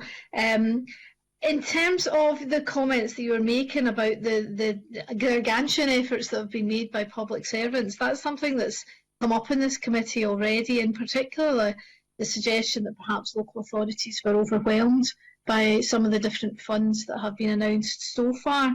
I wondered whether you thought that, you know, administration by Visit Scotland of these funds that have just been announced will ease the burden on local authorities. And I wanted to specifically ask you about an issue that certainly it has come up in my constituency repeatedly, which is the discretionary fund, which was announced in November, and certainly the local authority in my area, Dumfries and Galloway, is still not live.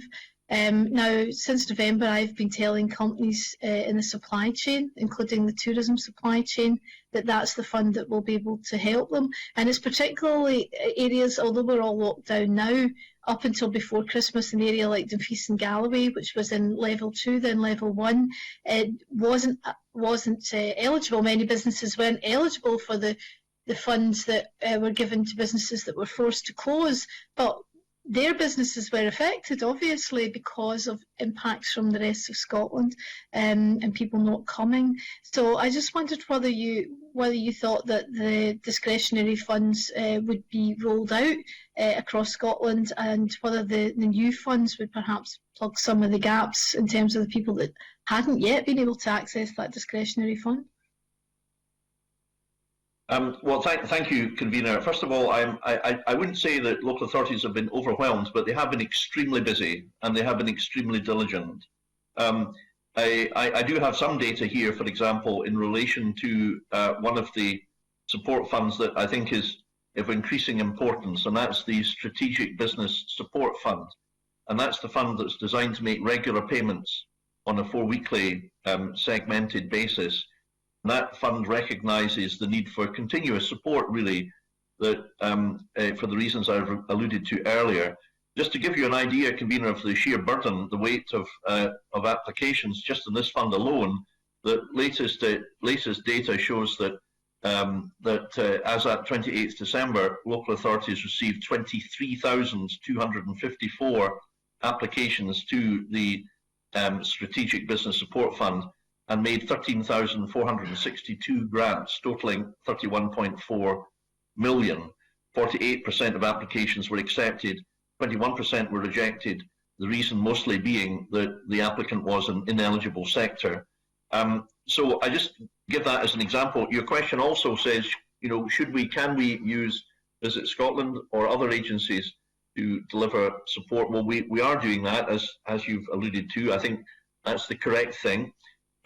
there are some particular areas where the expertise of Visit Scotland comes into its own, and the enterprise companies have a close relationship, particularly with the larger businesses, and therefore I'm responsible for HIE and SOSE, and my colleague Fiona Hislop for SE.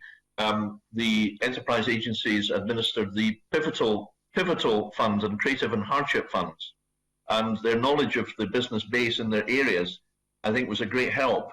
I think you've heard from Professor Russell Griggs and Charlotte Wright of the two agencies for which I have portfolio responsibility, and I know that their role in helping businesses with the pivotal support and creative and hardship was really appreciated by those businesses last year. It did provide that life belt that I was talking about earlier, and that life belt was needed, frankly, to help the businesses stay afloat.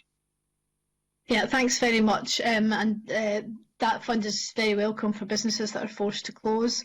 Obviously, as I said, there are businesses certainly before the total lockdown and even continuing that are not forced to close, but whose business is severely impacted and who are looking forward to that discretionary fund. Can I just take you back to the question asked about the 2021-22 budget? Are you expecting the tourism budget line to stay the same? I think it's just over 60 million, or do you expect it to rise?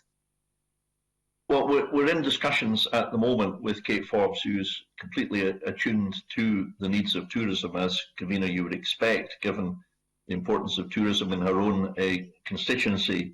And I do believe we will get a satisfactory budget. I'm not sure I'm kind of permitted to go into the draft figures at the moment, but I'm certainly arguing that the key need at the moment is that lifeline support. Obviously, we need to focus on the future, on things like marketing, but there's no point in marketing when there's no tourism that people can participate in, and therefore the extent to which marketing budget will be required will depend on a number of factors.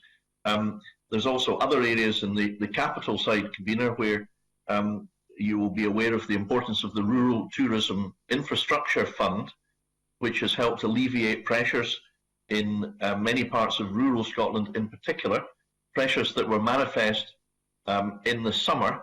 And I very much hope that we can do more to support projects that help to deal with things like facilities for waste disposal, littering, dealing with litter and waste, and safe disposal of that, the provision of parking for camper vans and so on, so that they don't become a burden to local communities, and obviously the availability of toilet facilities in parts of rural Scotland, which are experiencing, during the staycation period that we saw in the summer, really quite acute pressure, particularly in the kind of honeypot areas, the most popular areas, experienced extreme pressure. So just to say, I'm putting in a strong case for supplementing the Rural Tourism Infrastructure Fund, and I'm grateful for the chance to highlight that.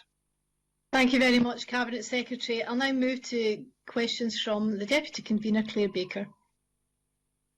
Thank you, Convener. First, can I ask the Cabinet Secretary about the employment figures? The ONS show that accommodation and food services unemployment has raised by 8.4% between March and September in Scotland, and that's higher than the rate in England, Northern Ireland and Wales.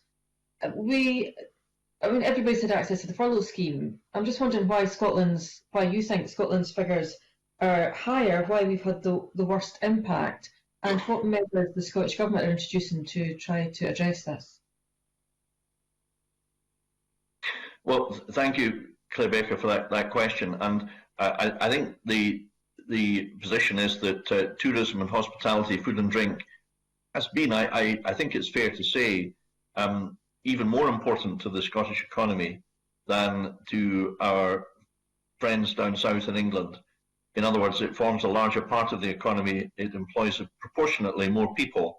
It's therefore to be expected that, given the horrendous impact on hospitality, food and drink across the UK, that because we have a greater proportion of people involved in the sector, that the impact is always going to be greater. Obviously, the furlough scheme has been important, and the extension to April has been welcomed. I have a constructive relationship with Nigel Huddleston, the UK Minister, and I argued from the outset, actually, that the furlough scheme would have to be extended beyond October. That was evident, really, certainly fairly early on after lockdown. And I'm pleased that the UK government have done that. It may well be that the furlough scheme has to be extended further in order to protect employment. We are doing a lot of things in order to try to protect employment. And indeed, I think it's fair to say that in some cases we are doing more than down south.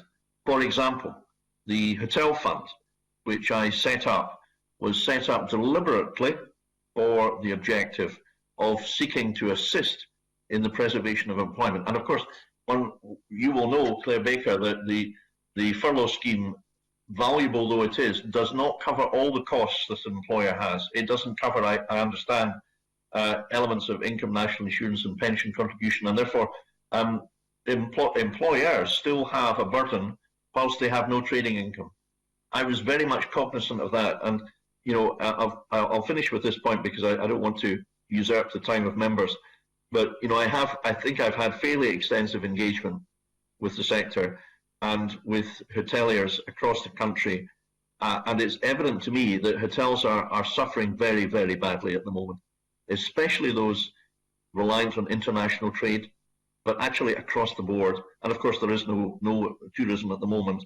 But even when there was, the occupancy rates, the bed rates, occupancy rates in hotels in some of our cities were lamentably low. In Aberdeen, for example, and I've had, I think, 3 or 4 discussions with hoteliers in Aberdeen, also in other parts of Scotland, and that's, Claire Baker, why we set up the hotel fund, because you see they're the major employers. So that was one. I mean, I could go on and on, but I better not, because the convener won't want me to do that, quite rightly. But the hotel fund was set up specifically and deliberately to assist in preventing more people from having the dreadful experience of being made redundant and losing their job.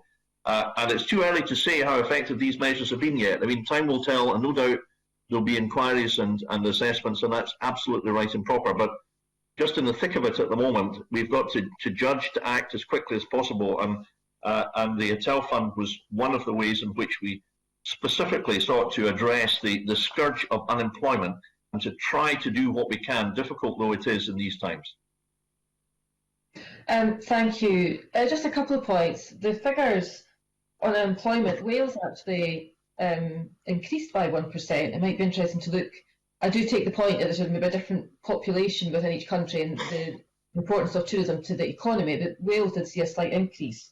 And also, you mentioned the hotel fund. I am pleased to hear that there'll be monitoring of how the money is spent. If the intention is to retain people into employment, I would be expecting the government to keep a careful eye on how that effective that fund is. The other issue I want to just ask about briefly is the self-catering accommodation sector. My understanding is that they are excluded from the top-up grant that's recently been announced. I think that is still the case. And also the Cabinet Secretary will be aware of concerns that have been raised by some around the short-term lets SSI, which is responsible as the local government minister. But he will be aware that businesses have been contacting MSPs. While I think the majority of MSPs are supportive of the measures, there are some questions around the timescales and being introduced at this point in time where businesses are under additional pressure that weren't anticipated when it was initially brought forward. So the Cabinet Secretary can maybe say what discussions he's having with the self-catering sector about these 2 issues. Well, thank you. These are all very, very important matters, and I'm acutely aware of the need to support the smaller accommodation providers in self-catering, bed and breakfast and guest houses, and indeed small hotels, and indeed other properties, important sectors of the economy, such as caravan sites and holiday home parks. And I was pleased to see Argyle Holidays, incidentally, make a very optimistic statement about the staycation market, which we hope, of course, will be able to resume at some point this year, and their investment in the future. So there is some optimism around. But I do want to address the self-catering B&Bs and guest houses. This is extremely important to me and my colleagues, and I've been determined to make sure that we do not exclude them, that we include them, that they get the lifeline support. And we've done a number of measures there and end. Let me say that I just yesterday, Blair Baker, had a lengthy and fruitful and productive session with Fiona Campbell of the ASSC and David Weston representing B&Bs. And we had a constructive discussion and we worked with them in respect of trying to iron out the best way to deliver support. In other words, at all times we've tried to work with industry, not present them with a fait accompli. We may not always have succeeded in that, but that's what we strive to do within the strictures of time limits and the need to act swiftly. But I'm grateful for their counsel and comments on our support measures, which we announced last night. And first of all, I can say that all self-catering properties, B&Bs and guest houses that are eligible at level 4 for non-domestic rates relief can now apply to the Strategic Framework Business Fund, which provides grants for businesses required to close by law as a result of COVID. And in most cases, convener, this will be payments of £2,000 every 4 weeks. So B&Bs and guest houses and self-catering that pay business rates will qualify for the ongoing regular support every 2 weeks. Now, what about those properties that are on the council tax? Well, I can say that the support equivalent to the Strategic Business Framework Business Fund will now also be available to B&Bs and guest houses which do not pay non-domestic rates but pay council tax. And this support will be paid by local authorities. Now, I suspect, convener, that you and many other MSPs have received representations from B&Bs and guest houses that, for different reasons, have not paid business rates, but they pay council tax.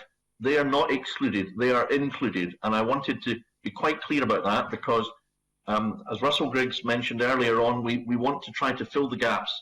If gaps have arisen, maybe that was our fault. Maybe we didn't get it right, but we need to put it right. And that's what I've been determined to try to do. And that's what we've done yesterday in respect of some of the gaps that have emerged.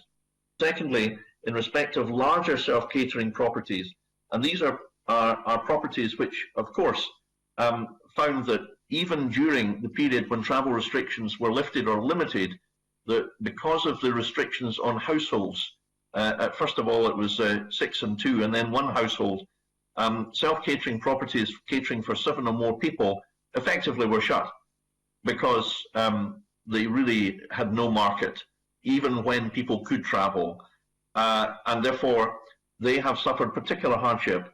And therefore, we have announced yesterday particular support recognising that unlike some other self-catering units, which were able to trade to some extent, at least for some of the time over the interregnum between the end of the first lockdown and the introduction of the Tier 3-4 restrictions, have been able to receive help. I was very pleased to see last night that the Scottish Tourism Association hugely welcomed my announcement. Convener, I'm not complacent. You know, I'm absolutely convinced that we have more to do. I suspect that more businesses will come forward and say, what about us? There is a further gap. If that happens, I pledge to work hard and swiftly to fill any more gaps to the best of my ability, and provided I can persuade my colleagues of the merit and justice of the case. But I'm very pleased indeed that the announcement yesterday, made after a huge amount of real hard work by some of the officials that are on this panel and others, will help those small businesses, those key businesses for our tourism sector to survive and give them that life belt, as well as the others I've mentioned earlier. Thank you. I'm pleased to hear. Is there time for the Cabinet Secretary just to comment briefly on the SSI, the short-term lets issue? Well, that, of course, has been dealt with by Mr. Stewart. I mean, I'm aware that we've received quite a large number of representations about that. And obviously, as Tourism Minister, I'm concerned to make sure that any impacts on tourism businesses will not be of a major nature. And obviously, I work very closely at all times with my colleagues constantly to keep under review what further measures, if any, we can seek to address in order to tackle the concerns, because I take them very seriously indeed, very seriously. I don't want businesses to be struggling with burdens at the moment. I can assure you, actually, because of the timescale of the regulations, to my understanding, that there's nothing to be done at the moment. There's no requirement to do anything right now, and nor will there be, I suspect, I hope, during the continued period of COVID restrictions. But nonetheless, I take these very seriously, and of course, I discuss with colleagues if there are other steps that we may need to take in order to ameliorate, to soften, to diminish the impact, particularly financially, because I don't want to see tourism businesses punished, particularly since, you know, I have to say, Convener, I mean, I've been an MSP for 21 years. I've never received a complaint about a bed and breakfast in my constituency vis-a-vis antisocial behaviour. And I think it's fair to say that, you know, looking at it from the point of view of accommodation providers, some of them do feel that they are being subjected to measures which are frankly not really directed towards them at all, but other issues, perhaps in our capital city. Thank you. Thank you very much for that. I think we'll now move on. Kenneth Gibson. Much, Convener, and good morning, Cabinet Secretary. And I think it's important to acknowledge at the outset that witnesses have praised Mr Ewing for his accessibility and commitment to the sectors for which he is responsible. Mr Ewing, SPICE, in terms of the support they gave us in our papers today, did a kind of comparison of support for employee wages in selected European countries. And what that shows is quite stark. It shows that the government support for the normal cost of wages, while being less than 14.5% of the total in the UK, ranges from 29% in Germany up to 46.5% in Spain. So in terms of furlough, which you touched on earlier, as well as seeing an extension to furlough in order to preserve and sustain both jobs and businesses, are you keen to see an increase in the actual proportion of government support that's provided in furlough to each employee? I think that would be desirable. I am aware of international comparisons, and I think that would be desirable. You know, as I said earlier, you know, we do discuss the tourism ministers across these islands and the four nations matters regularly. We have a constructive dialogue and relationship, and I welcome that. However, it was the case that Nigel Huddleston adamantly maintained throughout the months of July, August and September that the Chancellor would not under any circumstances extend the furlough scheme in October. He did extend the furlough scheme, and we were grateful for that. So, you know, the UK government has changed tack, and I welcome that. So it can change tack again. I think in particular, the practical nitty-gritty issues are twofold. One, some employees didn't qualify for furlough at all and still don't. And that is that people taken on since, I think, some date in December, I could stand to be corrected, but if a business takes on somebody new, then they can't furlough that new person if they have to. And that is a disinhibitor of taking on employees, if you see what I mean. Why would you take on an employee if you're not going to get any financial support if you're forced to furlough that employee? Secondly, as I alluded to earlier, the current furlough scheme does not cover all the employer's costs. And I think this might be one of the most important things I say this morning. Some hotels are really, really struggling to survive. They've gone through their reserves. They've taken out C-bills or CL bills, large loans. They have kind of used up their savings. They don't want to make their staff redundant, but they've still got these overheads because the furlough scheme doesn't meet all the costs. So I think Mr Gibson has raised an extremely important point, that if this COVID restriction period extends beyond April, or looks as though it's going to extend beyond April, then an extension of the scheme will be required. But in the interim, I do think that the UK government may well need to look again, and look again now, at whether the furlough scheme is sufficiently fair, having regard to the fact that it doesn't really do what it says on the tin. Help businesses defray fixed overheads for which they have no income because the state has said you cannot trade. The state has said you're not allowed to trade, but the state has not meeting all the fixed overheads that hotels have in relation to keeping on employees, something that we all wish to see happen. So thank you, Mr. Gibson, for allowing me to make that point this morning.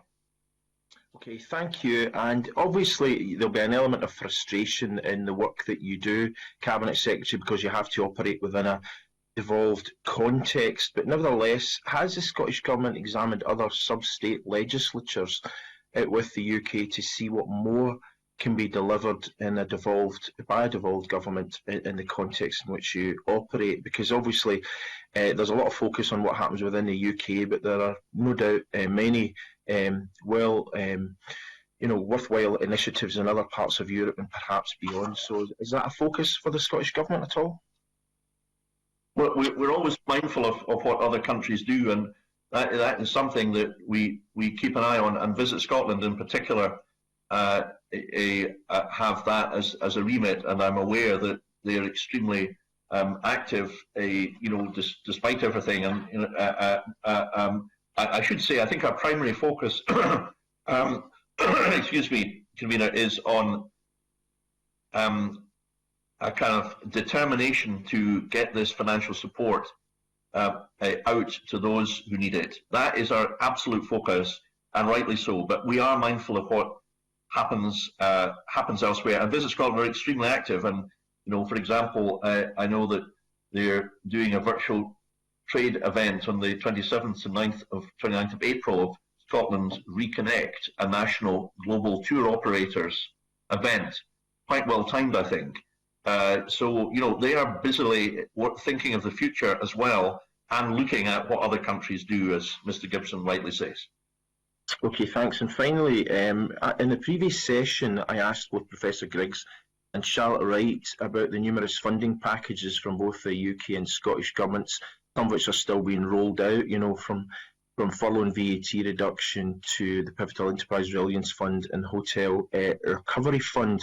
And although resources will always be limited, I asked them which packages they believe had been most effective in helping businesses survive and indeed retain jobs, to try and see where we can get the best bang for our buck. Now, both of them kind of basically said, well, there hasn't really been a review of that. But I'm just wondering from your perspective, even if it's anecdotally, where you feel resources can perhaps be tweaked in the future. I know that there's new funds being rolled out that haven't obviously you can't even analyse yet, such as the Wedding Fund, for example. But of all the funds that have come out, where do you feel that more resources perhaps in the months ahead can be allocated? And indeed, if there are any funds that you feel have not really reached the mark in terms of what they're intended to do? It is a very difficult question. I think all the funds are designed for a specific purpose, and by and large, I think that purpose has either been achieved or largely achieved. But I don't want to give myself marks out of 10. That others will judge.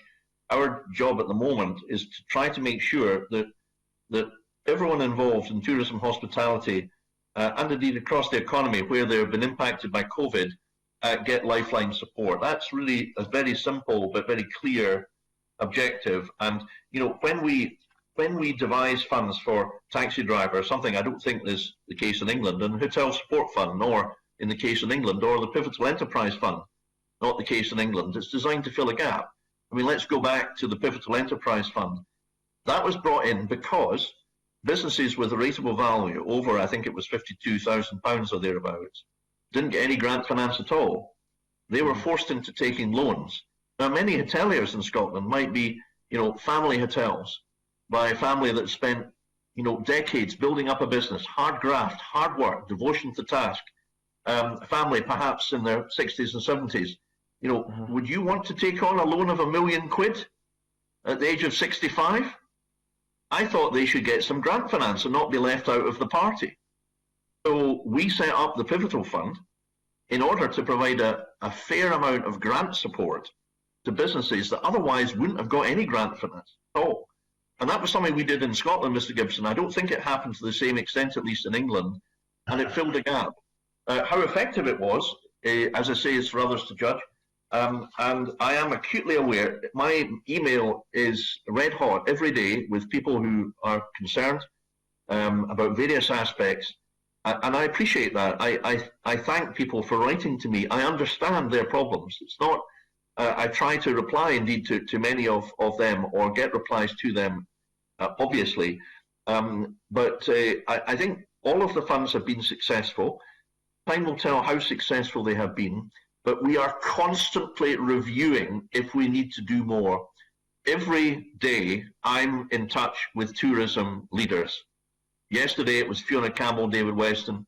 Tomorrow it will probably be people from the SDA. I'm in touch with them almost all the time, quite frankly. I'm acutely aware, though, of the pressure on hotels. And if you ask me to identify sectors about which I'm most concerned, it would be those either wholly or substantially dependent on international trade. Because, and I'll finish with this, convener, but I think this is an important point. I think perhaps most of us feel instinctively that it may be possible for tourism to resume at some point this year. Some may say it could be in March, April. Others may be more sceptical and pessimistic. But I think most of us feel that the staycation market should revive, and it will be busy, as it was last year, if we are able to travel again safely, and saving lives is the first imperative. But I think most of us also realise that the prospect of resumption of international travel is far, far less clear in prognosis. We just don't know at the moment how effective vaccinations are going to be, whether new strains of the virus are going to cause an ongoing problem, and whether the vaccines will be effective against them. So the future of businesses involved in international trade, and that includes aviation, airlines, hotels, many visitor attractions. I think we may need to think of looking at how we focus at some point our support on those businesses which, after domestic trade reopens, are still in the situation of being effectively without revenue. And that's an issue with which we are grappling at the moment in principle. And of course, I hope we don't have to grapple with it in practice, but I fear that we will. And therefore, your question, what's the particular concern? It's hotels and those businesses particularly dependent on international trade, I think is of most worry to me. But my job is to look after all the sector, and that's what with Bettina and Duncan and their team we do on a day and daily basis. Thank you for that comprehensive answer. Thank you, convener. Thank you very much. Jamie Halcrow-Johnson. Thank you very much, convener. Good morning to the Cabinet Secretary and his team. I've just received the email as well from Visit Scotland with the latest kind of information on some of the schemes that have been rolled out. One of the issues that was raised by the previous witnesses was a simplification or potential for simplification of the support available, because obviously there's a huge number of quite distinct and focused funds, and the arguments for those I'm sure you'll make as per the discussions with the sector. Just of that email that came through, one of them, Pivotal Event Business Fund, which obviously you've mentioned, has already closed to expressions of interest. The digital booth, which is mentioned on Visit Scotland's page, opened and closed on the same day because of capacity. So I was just going to ask, with those schemes that we've been discussing, that you've been discussing now, some of those distinct schemes, particularly those around self-catering, bed and breakfast and the like, are they capped on the amount of money available to each scheme? And if they are, is that funding, in your opinion, sufficient to meet demand? And also, some of those schemes we still don't have information based on when they will finally open. But we certainly don't have information on when the money will be in the bank accounts of those businesses that need them. So I'm just wondering what targets that you've set for that rollout of that support. Well, thank Mr. Halcrow-Johnson for that question. A number of very reasonable points. First of all, the capping. Well, I mean, obviously we need to, convener, for reasons of managing public money, carefully assess what we anticipate the total cost of any particular scheme will be. And that assessment process is done working with tourism and finance officials together and others alongside industry. Then when the scheme is opened, obviously we attract applications. In the event that there is an over or underspend, then we do seek, obviously, to make an adjustment. My job, convener, is if there is an insufficiency of overall funding in a particular scheme, and if I conclude that we have not achieved the objective of filling the gap and enabling survival, my job has been and remains and will always be making the case to Kate Forbes that that fund should be enhanced if at all possible. Thus far, I have to say that the discussions with Kate Forbes, where these scenarios broadly arise, have been very fruitful. And moreover, you know, I don't wait until the oversubscription is demonstrably the case.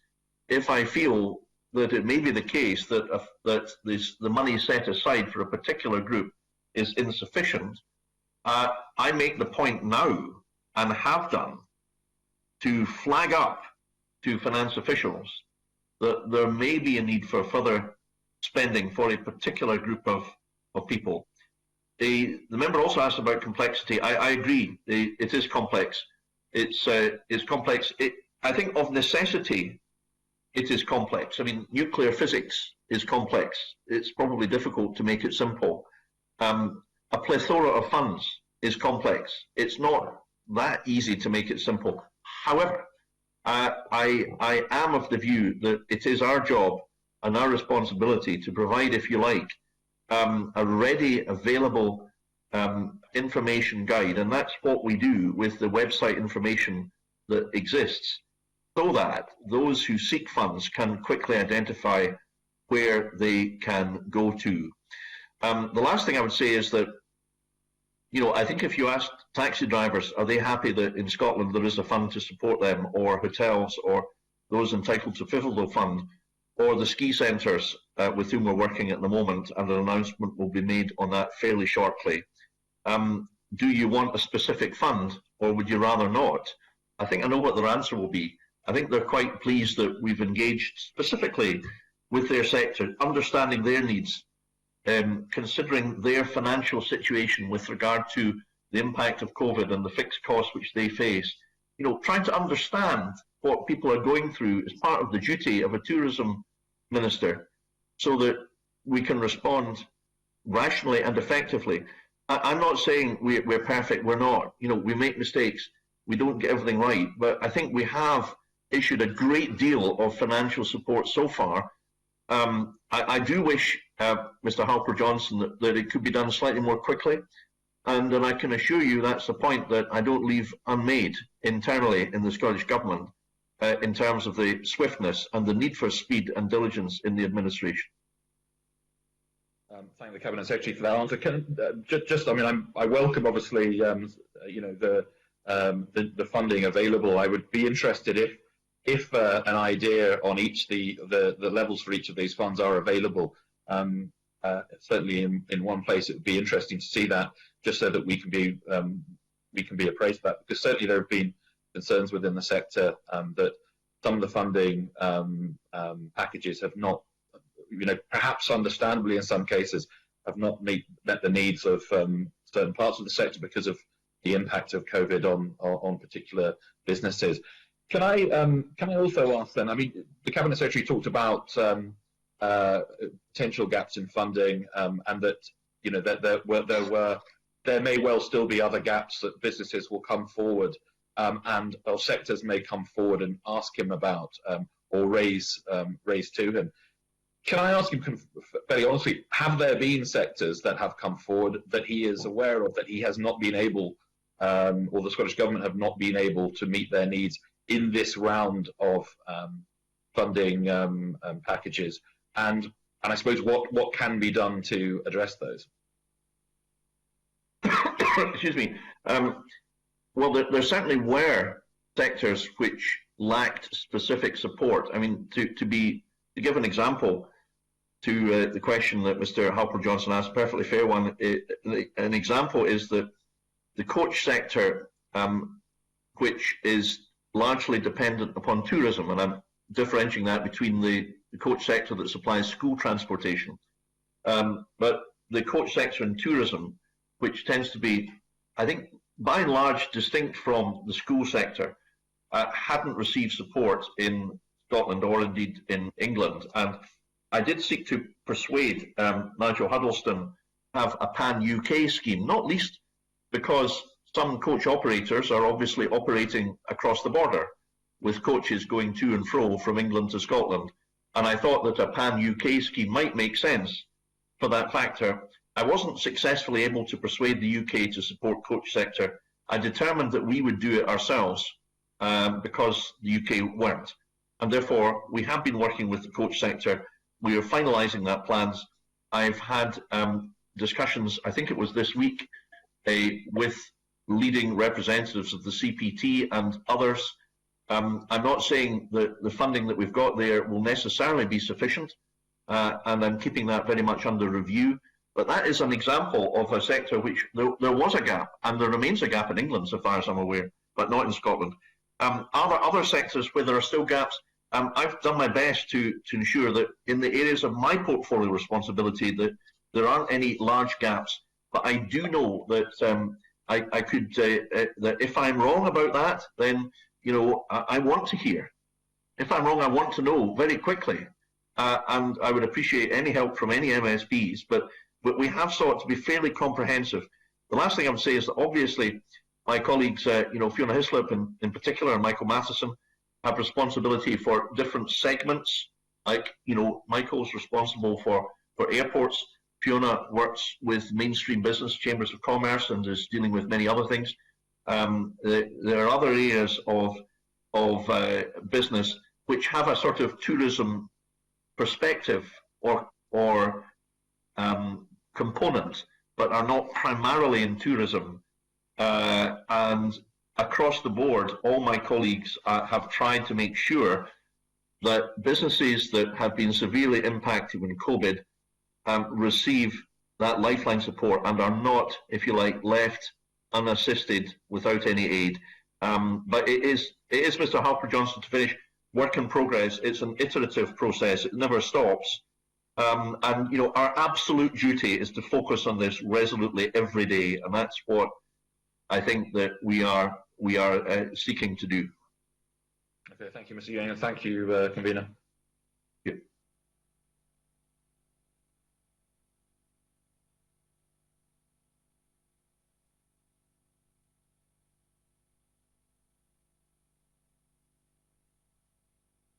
Is that the questions over? We're waiting with bated breath. I didn't get a cue there. I didn't hear you speaking, you see, so that's why I didn't come in. No, Cabinet Secretary, luckily I've got a question for you. I think actually it's very opportune after the questions you just had from Amy Halper-Johnson, and it's to do this crossover, or may I call it a clash sometimes, between your portfolio and the Cabinet Secretary Fiona Hislop's portfolio. I'll give you an example. But someone falling between the stools. I have a business, a camper van hire. Wholly, basically tourism, hiring the right camper vans, people touring Scotland. Only funding that business had was £10,000 in March last year. Rejected for a business closure grant because camper van hire companies are not specifically listed alongside campsites, caravan parks as, quote, accommodation. He applied under self-catering hospitality and rejected.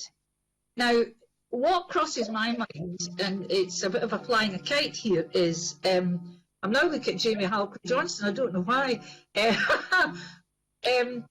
What crosses my mind, Cabinet Secretary, is, and you'll know this as a lawyer, that if you put everything down so specifically, you don't have a catch-all area where there could be some discretion. And I was wondering if one might have, instead of just you obviously need specific examples, and such other businesses as may be regarded as falling within this category. And if you could do that, who would be the arbiter of that particular discretion? Because I think that would help, rather than people having to come to us all the time saying, well, my business does this, but I'm not into this category. Sorry, did you hear that? Yes, I did. Thank you. Thank you very much.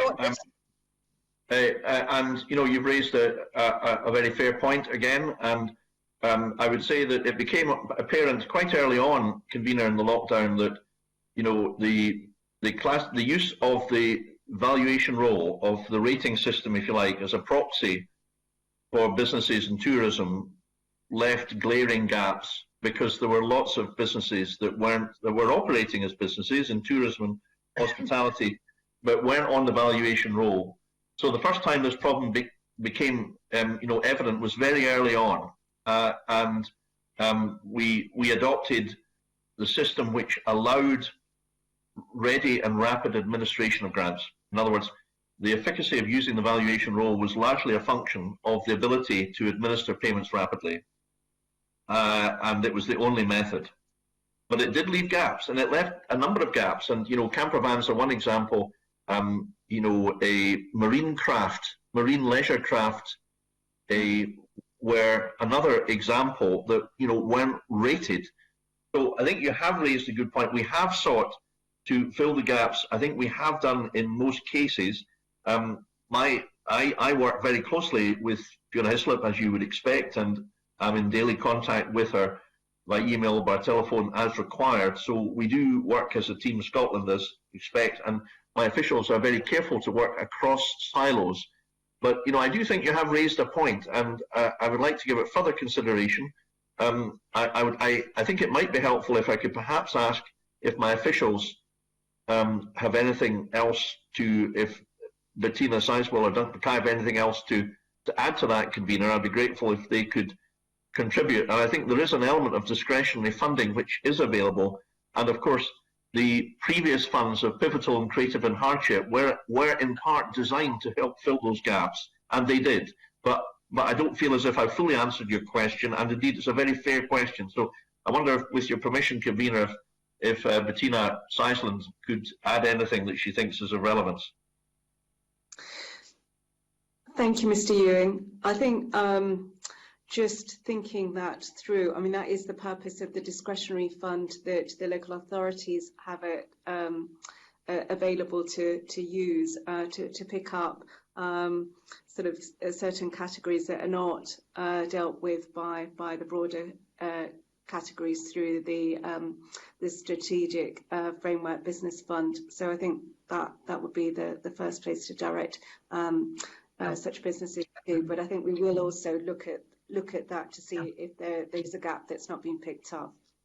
If I may return just with a supplementary, convener. Yes, of course, yes. The discretionary fund is not entitled to either, because that really would be perhaps something required for the local economy, and that's a bit difficult too, because local authorities are very different in how they administer that across Scotland, so there's issues there.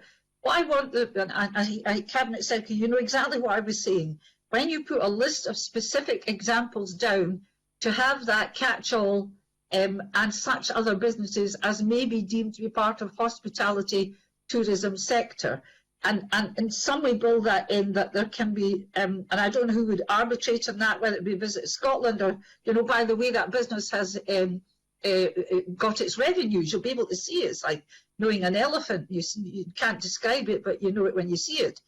So if somebody says the camper van business, hire business is tourism, you can see it is.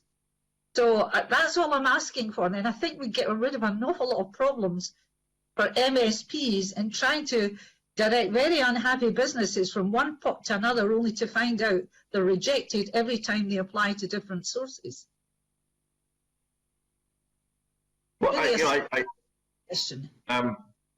quite a lot of material there, but I mean, I do think Christine Graham has raised a sensible point, and one I think we we have covered to some extent, but I'm not sure we've covered it fully. So what I undertake to Christine Graham and to you, convener, and the committee is that we will take that point away and give it further specific thought. I see, as one lawyer to another, albeit we have been in practice for, I think, a matter of decades now, Ms. Graham. Nonetheless, I take the point that if you have a list of things that qualify, then by definition, if something that is not on the list or is not, I think as the lawyers would say, justem generis on the list, it would not qualify for support. My lad. Now you're just showing off.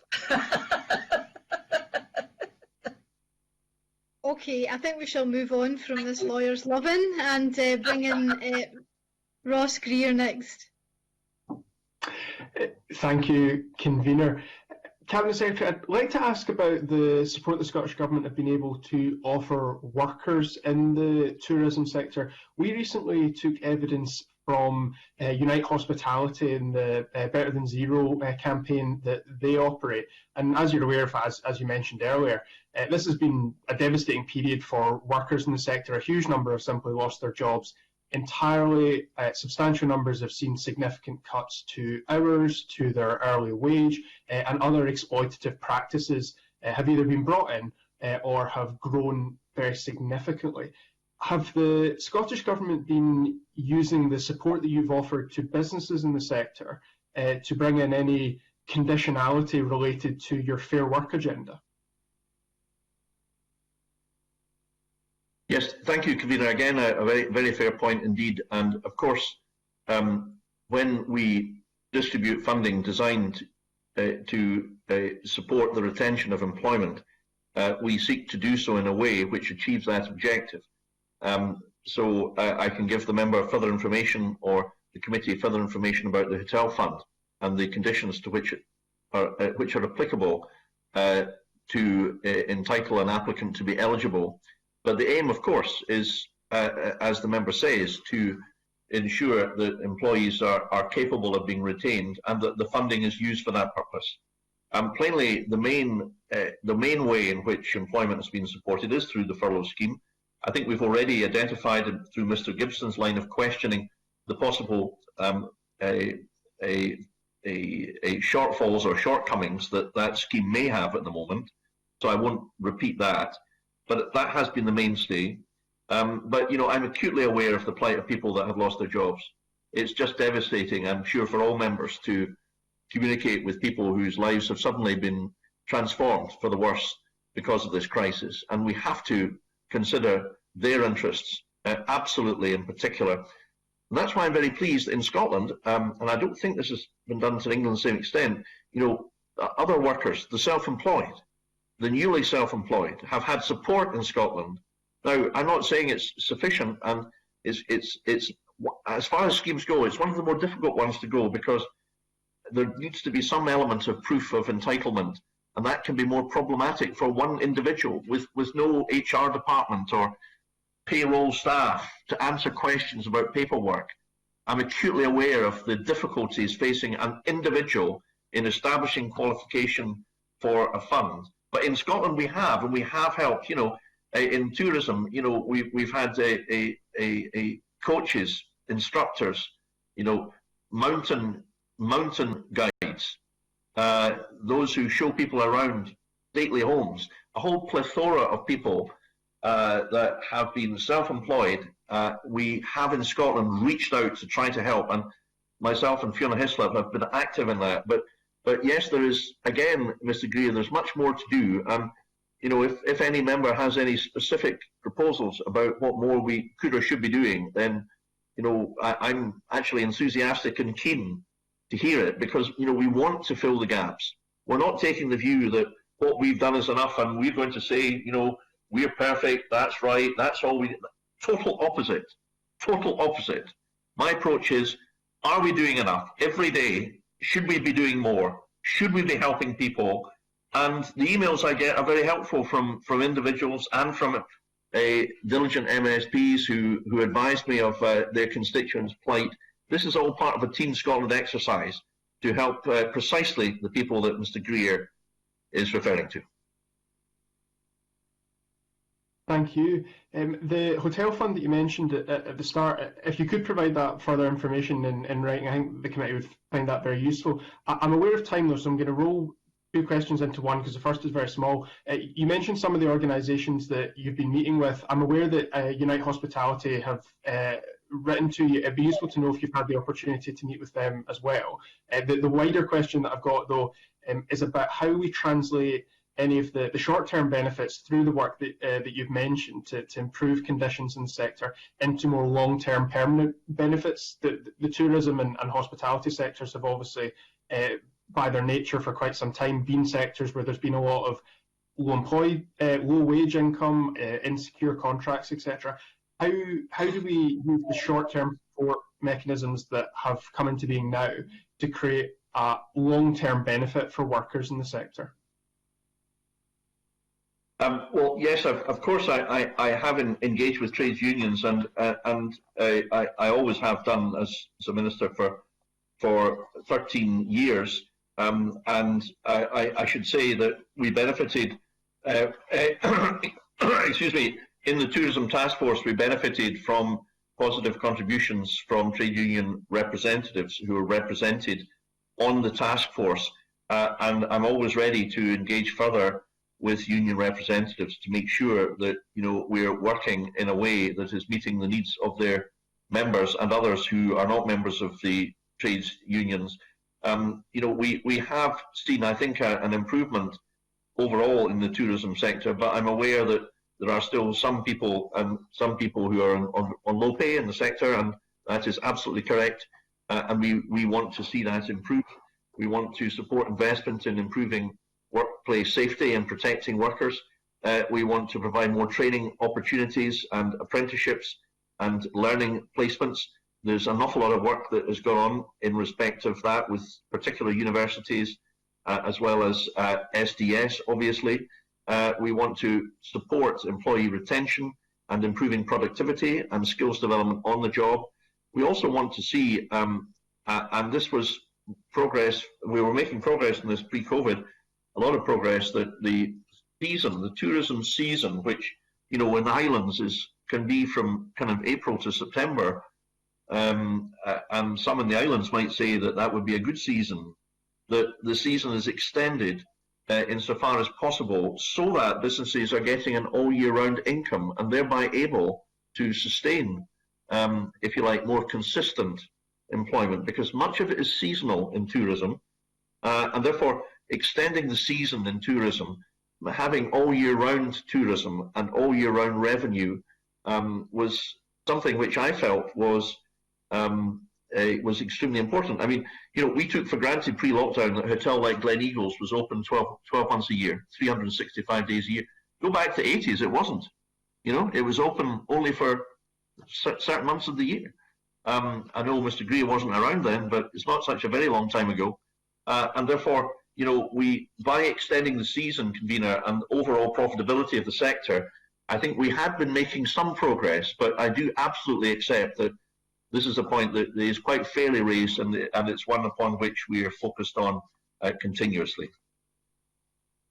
Thank you, Cabinet Secretary. I think we finally found the point we might be disagreeing on there, whether the 80s was in fact that long a time ago. Well, not to me, it wasn't. Thanks. Okay, Beatrice Wishart next. Thanks, convener. Cabinet Secretary, you've rightly highlighted the plight of hotels and how badly they are suffering through this crisis. Earlier in, I think it was October, that Northlink Ferries decided to cancel all tour group bookings for 2021, and they did so without any discussion or consultation with local stakeholders.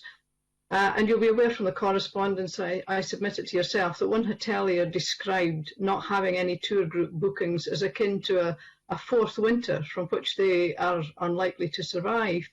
But as well as hotels having the knock-on effect, there's the knock-on effect to the smaller heritage sites, the cafes, just, the whole supply chain of people who come into the islands, or indeed any other part of Scotland. I just wondered if you had any comment that you would like to make on that point, the sort of the ongoing effect on other people other than hotels who are dependent on group bookings coming into areas. Tour guide, for example. Yeah, I think Beatrice Wishart raises a very important point, and there's a whole sort of hidden number of people that are dependent upon tourism and upon people being able to travel to Lerwick on the Northlink ferry. And obviously, ferries are a lifeline. You don't need to say that to Beatrice Wishart.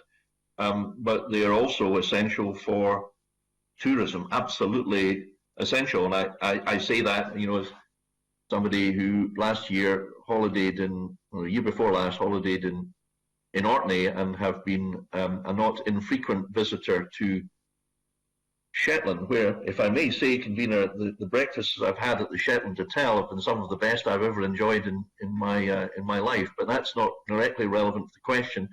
The question, I think, is that the ferries at the moment are obviously struggling, as many other businesses, because of the pandemic. It's extremely difficult for them. They have to make difficult decisions.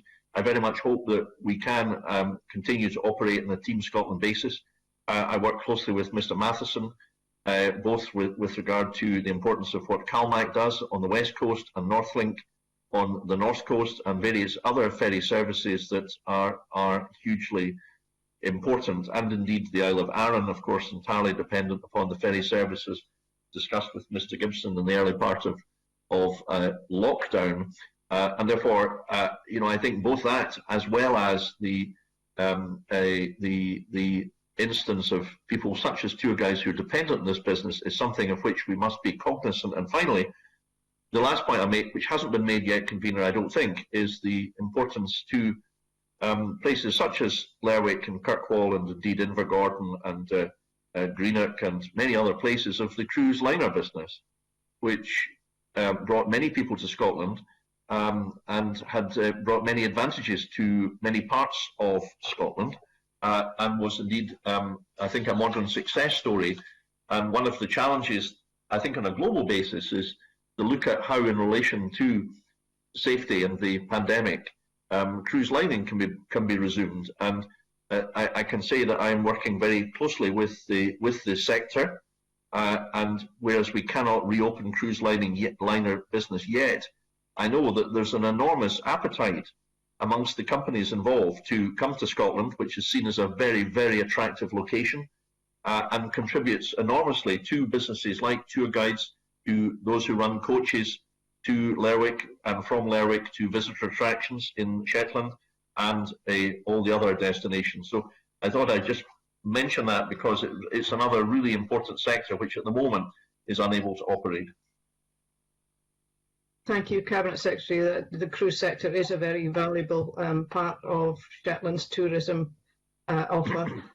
Can I just ask, in terms of the Digital Boost Fund, which we know was oversubscribed, and obviously that's something that local businesses would want to use to market ahead of welcoming tourists back whenever it is safe to do so. I wonder if there was any indication of what might be happening with that, whether it will be reopening.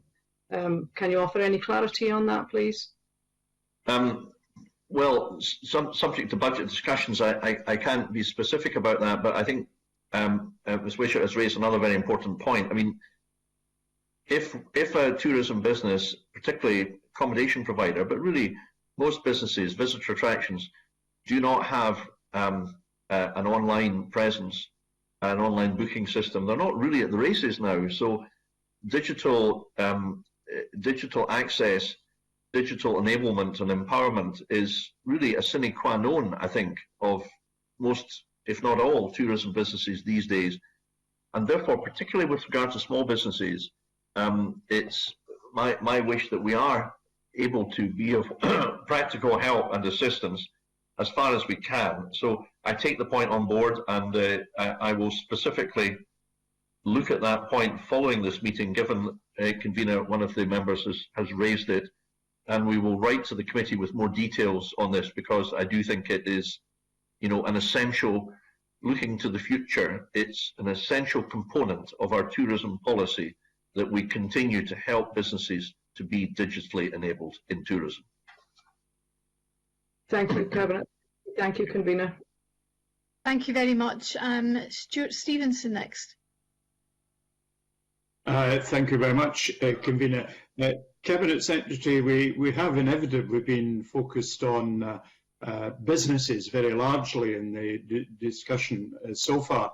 But one area which businesses depend on is the many community-run and volunteer-led events that are held throughout Scotland. In my constituency, I would particularly point at the Portsmouth Boat Festival, which attracts tens of thousands of visitors over a 3-day period, Highland Games, agricultural shows, the Fish, and indeed the Mod. And in the south of Scotland, the Wigton Book Festival is one I'm familiar with. There are many, many others, the Ridings. And I just wonder to what extent, in policy terms, you're considering how to continue to build capacity in volunteers and to support these relatively small, sometimes quite informal organisations, so that we have the rich tapestry of events that will attract tourists from across the world to Scotland and take home vivid memories of how enjoyable their time in Scotland was. Cabinet Secretary.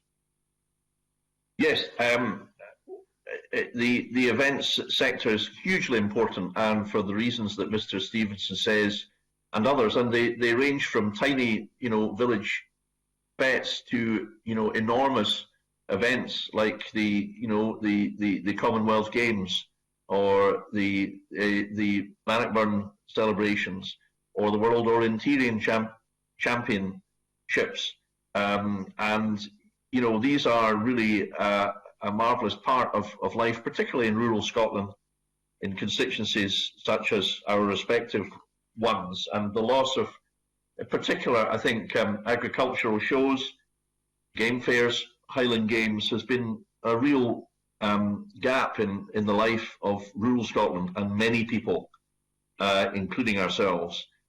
So for that reason, we have recognised the need to support the events sector generally, and this has been dealt with by Fiona Hislop with, I think, a fund of £7 million with awards of, I think, around up to £10,000 and 800 businesses thought to be eligible.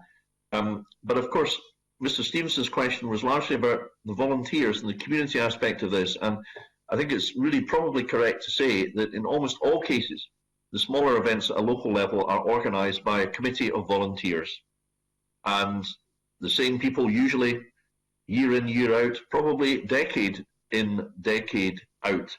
The WRI, the local farmers and the NFU and tenant farmers associations, they're all at the heart of these events, the heart of communities, and they do it for the love of it, and they wouldn't take any money for it. They would be insulted in most cases.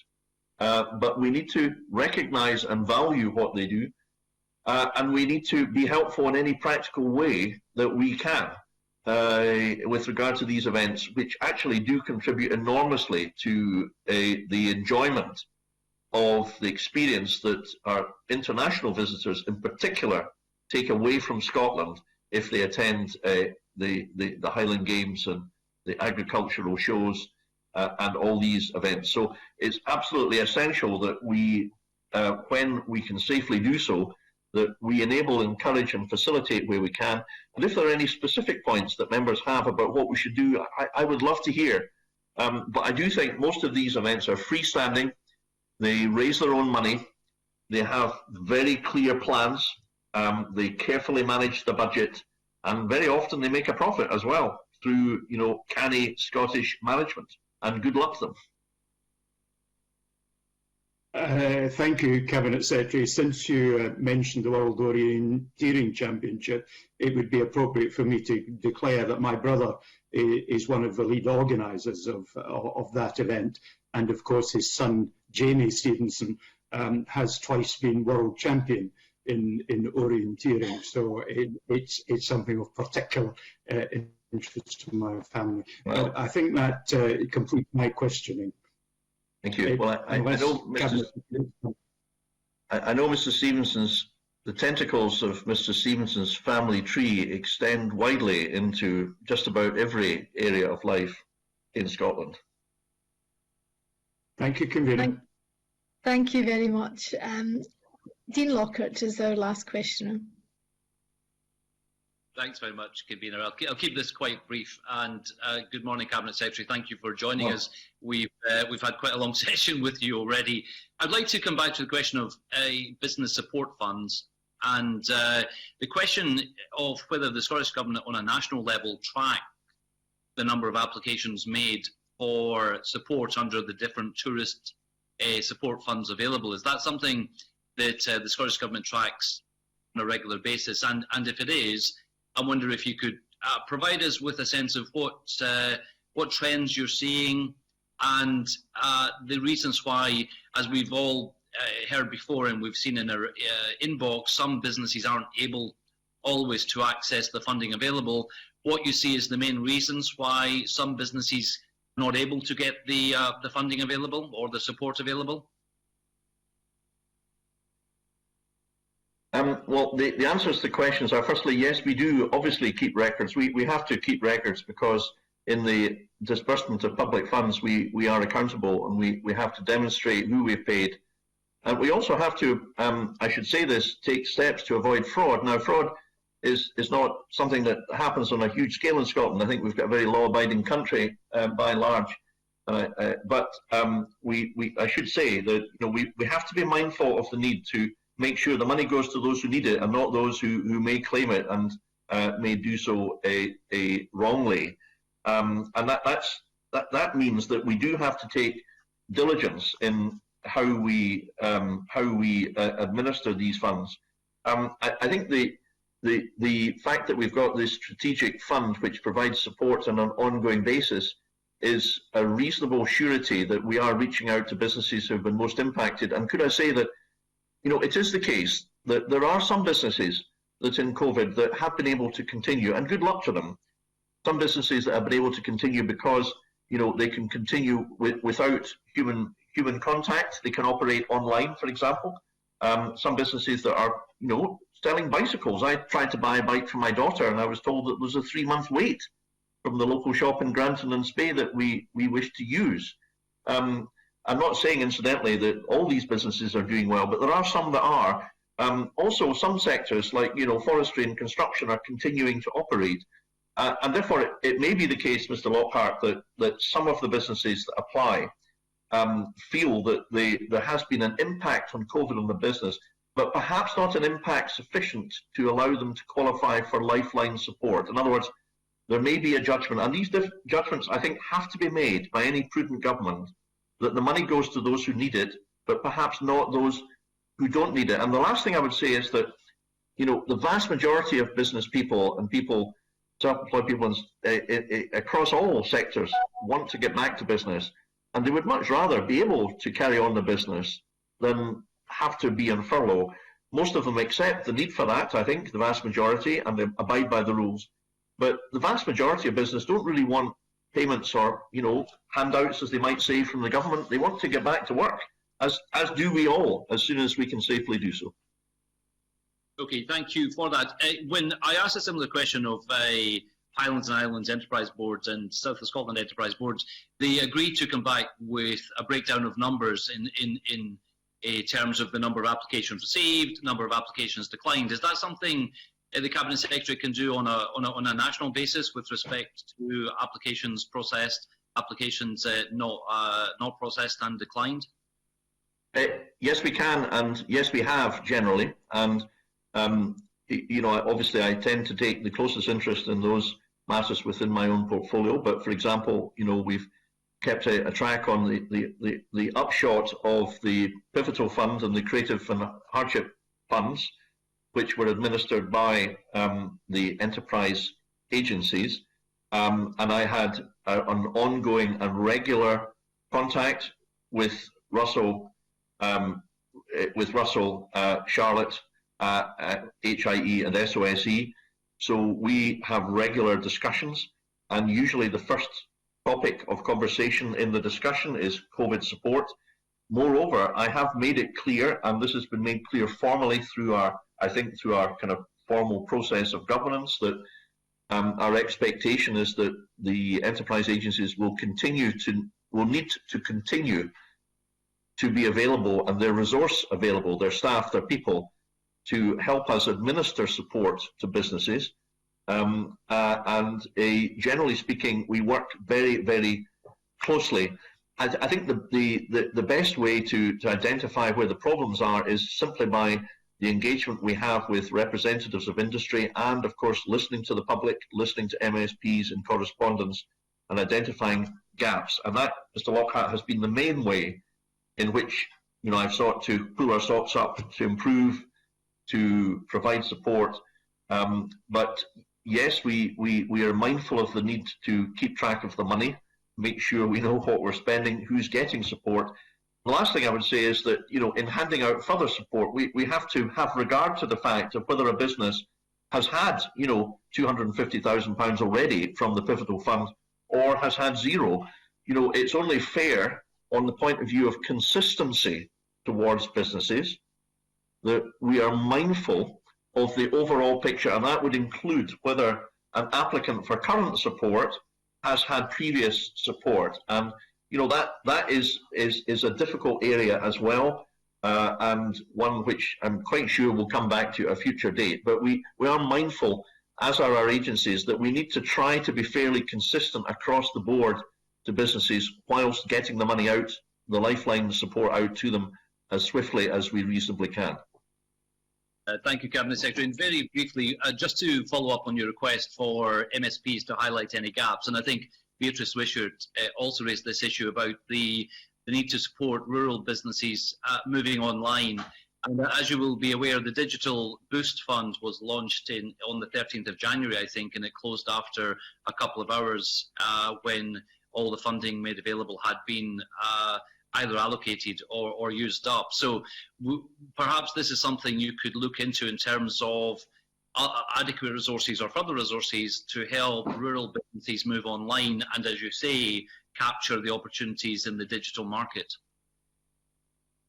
Well, certainly this is really important. I'm grateful that both Mr. Lockhart and Ms. Wishart have raised this, and of course, because through the implementation of R100, it means that every person and business in Scotland will have access to superfast broadband, either through fibre or vouchers, convener.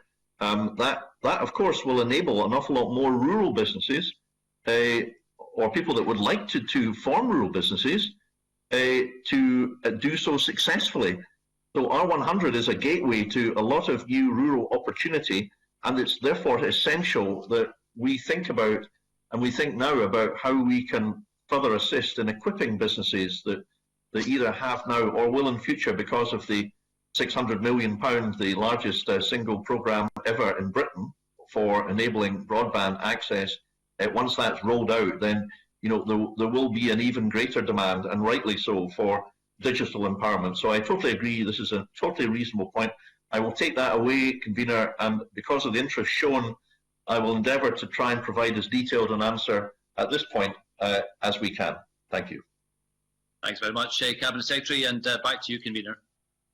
Thank you very much, Dean, and that brings us almost to the end of this session. Just by way of wrapping up, Cabinet Secretary, can I ask, there's a lot of unknowns about this pandemic, as you're only too well aware. In particular, the First Minister was saying the other day, there's still quite a lot about the vaccine that we don't know, but it's perhaps inevitable that businesses are trying to look on the bright side, if you like, and reopening as soon as possible.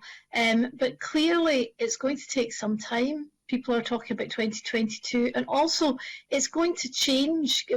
This pandemic is going to change the way we do business right across the board, and I'm sure will structurally change tourism. I mean, you've talked about the impact on large hotels, as the sector, which may never come back in terms of business tourism if that changes. How are you thinking in that long term in terms of how tourism has changed, how we need to restructure, how we need to be different in our responses, and will that be built into this 5-year plan that you've requested? Yes, absolutely spot on question, and these matters were considered by the Tourism Task Force, and I think we have in the task force a massive bank of expertise and knowledge, and I think the view is that recovery will be slow. It will take a time, particularly in the internationally dependent sectors, as I've said already. However, at the end of the day, people working in hospitality and tourism tend to be optimistic, very often extrovert, and having a glass half full view of life and enjoy dealing with people. And I think we've got such a tremendous offer in Scotland. I was talking to the Scottish Whisky Association yesterday, and their investment of their members in tourism has been, during the pandemic actually, has been one of the success stories. But I do think that as the world population is growing, and as more people throughout the world are able to have a holiday, something that we may have taken for granted in the West, that Scotland has a niche, has a role, has an attraction to guests and visitors from China, from Japan, from India, from Malaysia, from many, many parts of the world. And if we play our cards right with all the huge assets and attractions we have, we will see recovery. And I'm very optimistic about that. So it's nice to finish on a positive note. Yes, it's nice to see you taking a glass half full as well, Cabinet Secretary. Can I just ask when you will respond to the STRT recommendations? Well, we have already given some consideration to them, so I can come back to the committee with a definitive answer. I guess the main focus, as I've said, has been on the devising of the various schemes of support, and then the administration by our local authority and other partners. So that I have asked my officials to give prominence to, but we shall revert to you very shortly with the response to that question, if I may. Thank you, Cabinet Secretary. Very much appreciate it. And thank you to you and your officials for coming to give evidence to us today. It's been very helpful.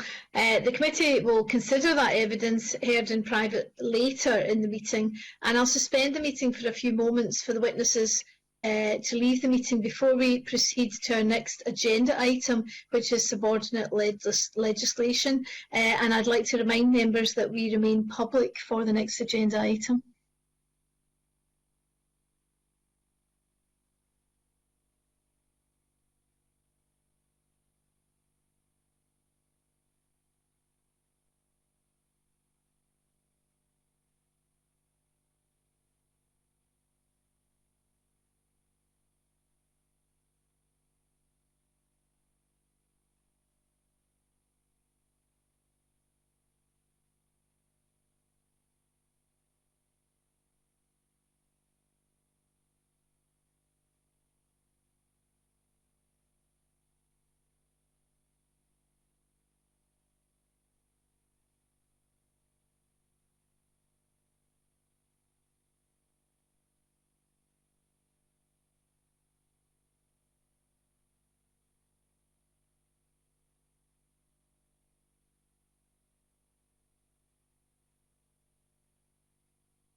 The next agenda item is consideration of subordinate legislation, namely the Census Scotland Amendment Regulations 2020.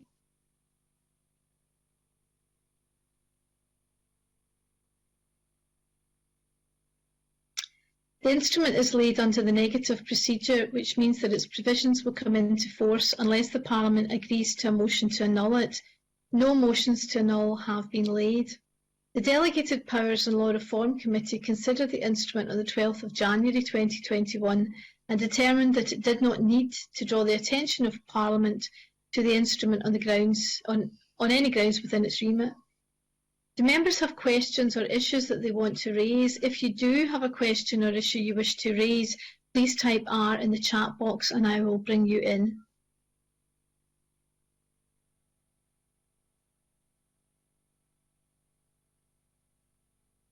I have one request so far from Dean Lockhart. Dean. Thank you very much, Peter. We heard evidence from the National Records of Scotland about the challenges they face in terms of the latest census. However, we do have concerns surrounding the delay of the census and it being delayed to 2022, which we heard will give rise to some concerns about data in Scotland not being up to date and data in Scotland being derived and worked on from a different date, potentially from across the rest of the UK. So we do have concerns that the census will be delayed to next year, and we weren't convinced by the evidence given that that was the only option. So we have concerns about this subordinate legislation that will result in the census being delayed until next year. So that's, I would like to put that on record, Convener. Thank you very much. Thanks very much, Dean. Are you lodging a motion to annul the legislation? No, we're not. You're not. Okay. Thank you very much for that. And we also have a request to speak from Stuart Stevenson.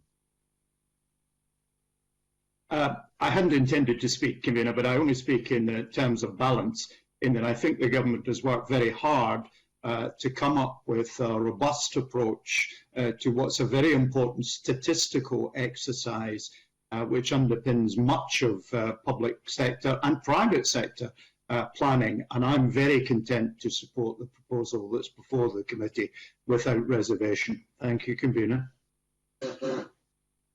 Thank you very much. Can I invite the committee to agree that it does not wish to make any further recommendations in relation to this instrument? Are we agreed?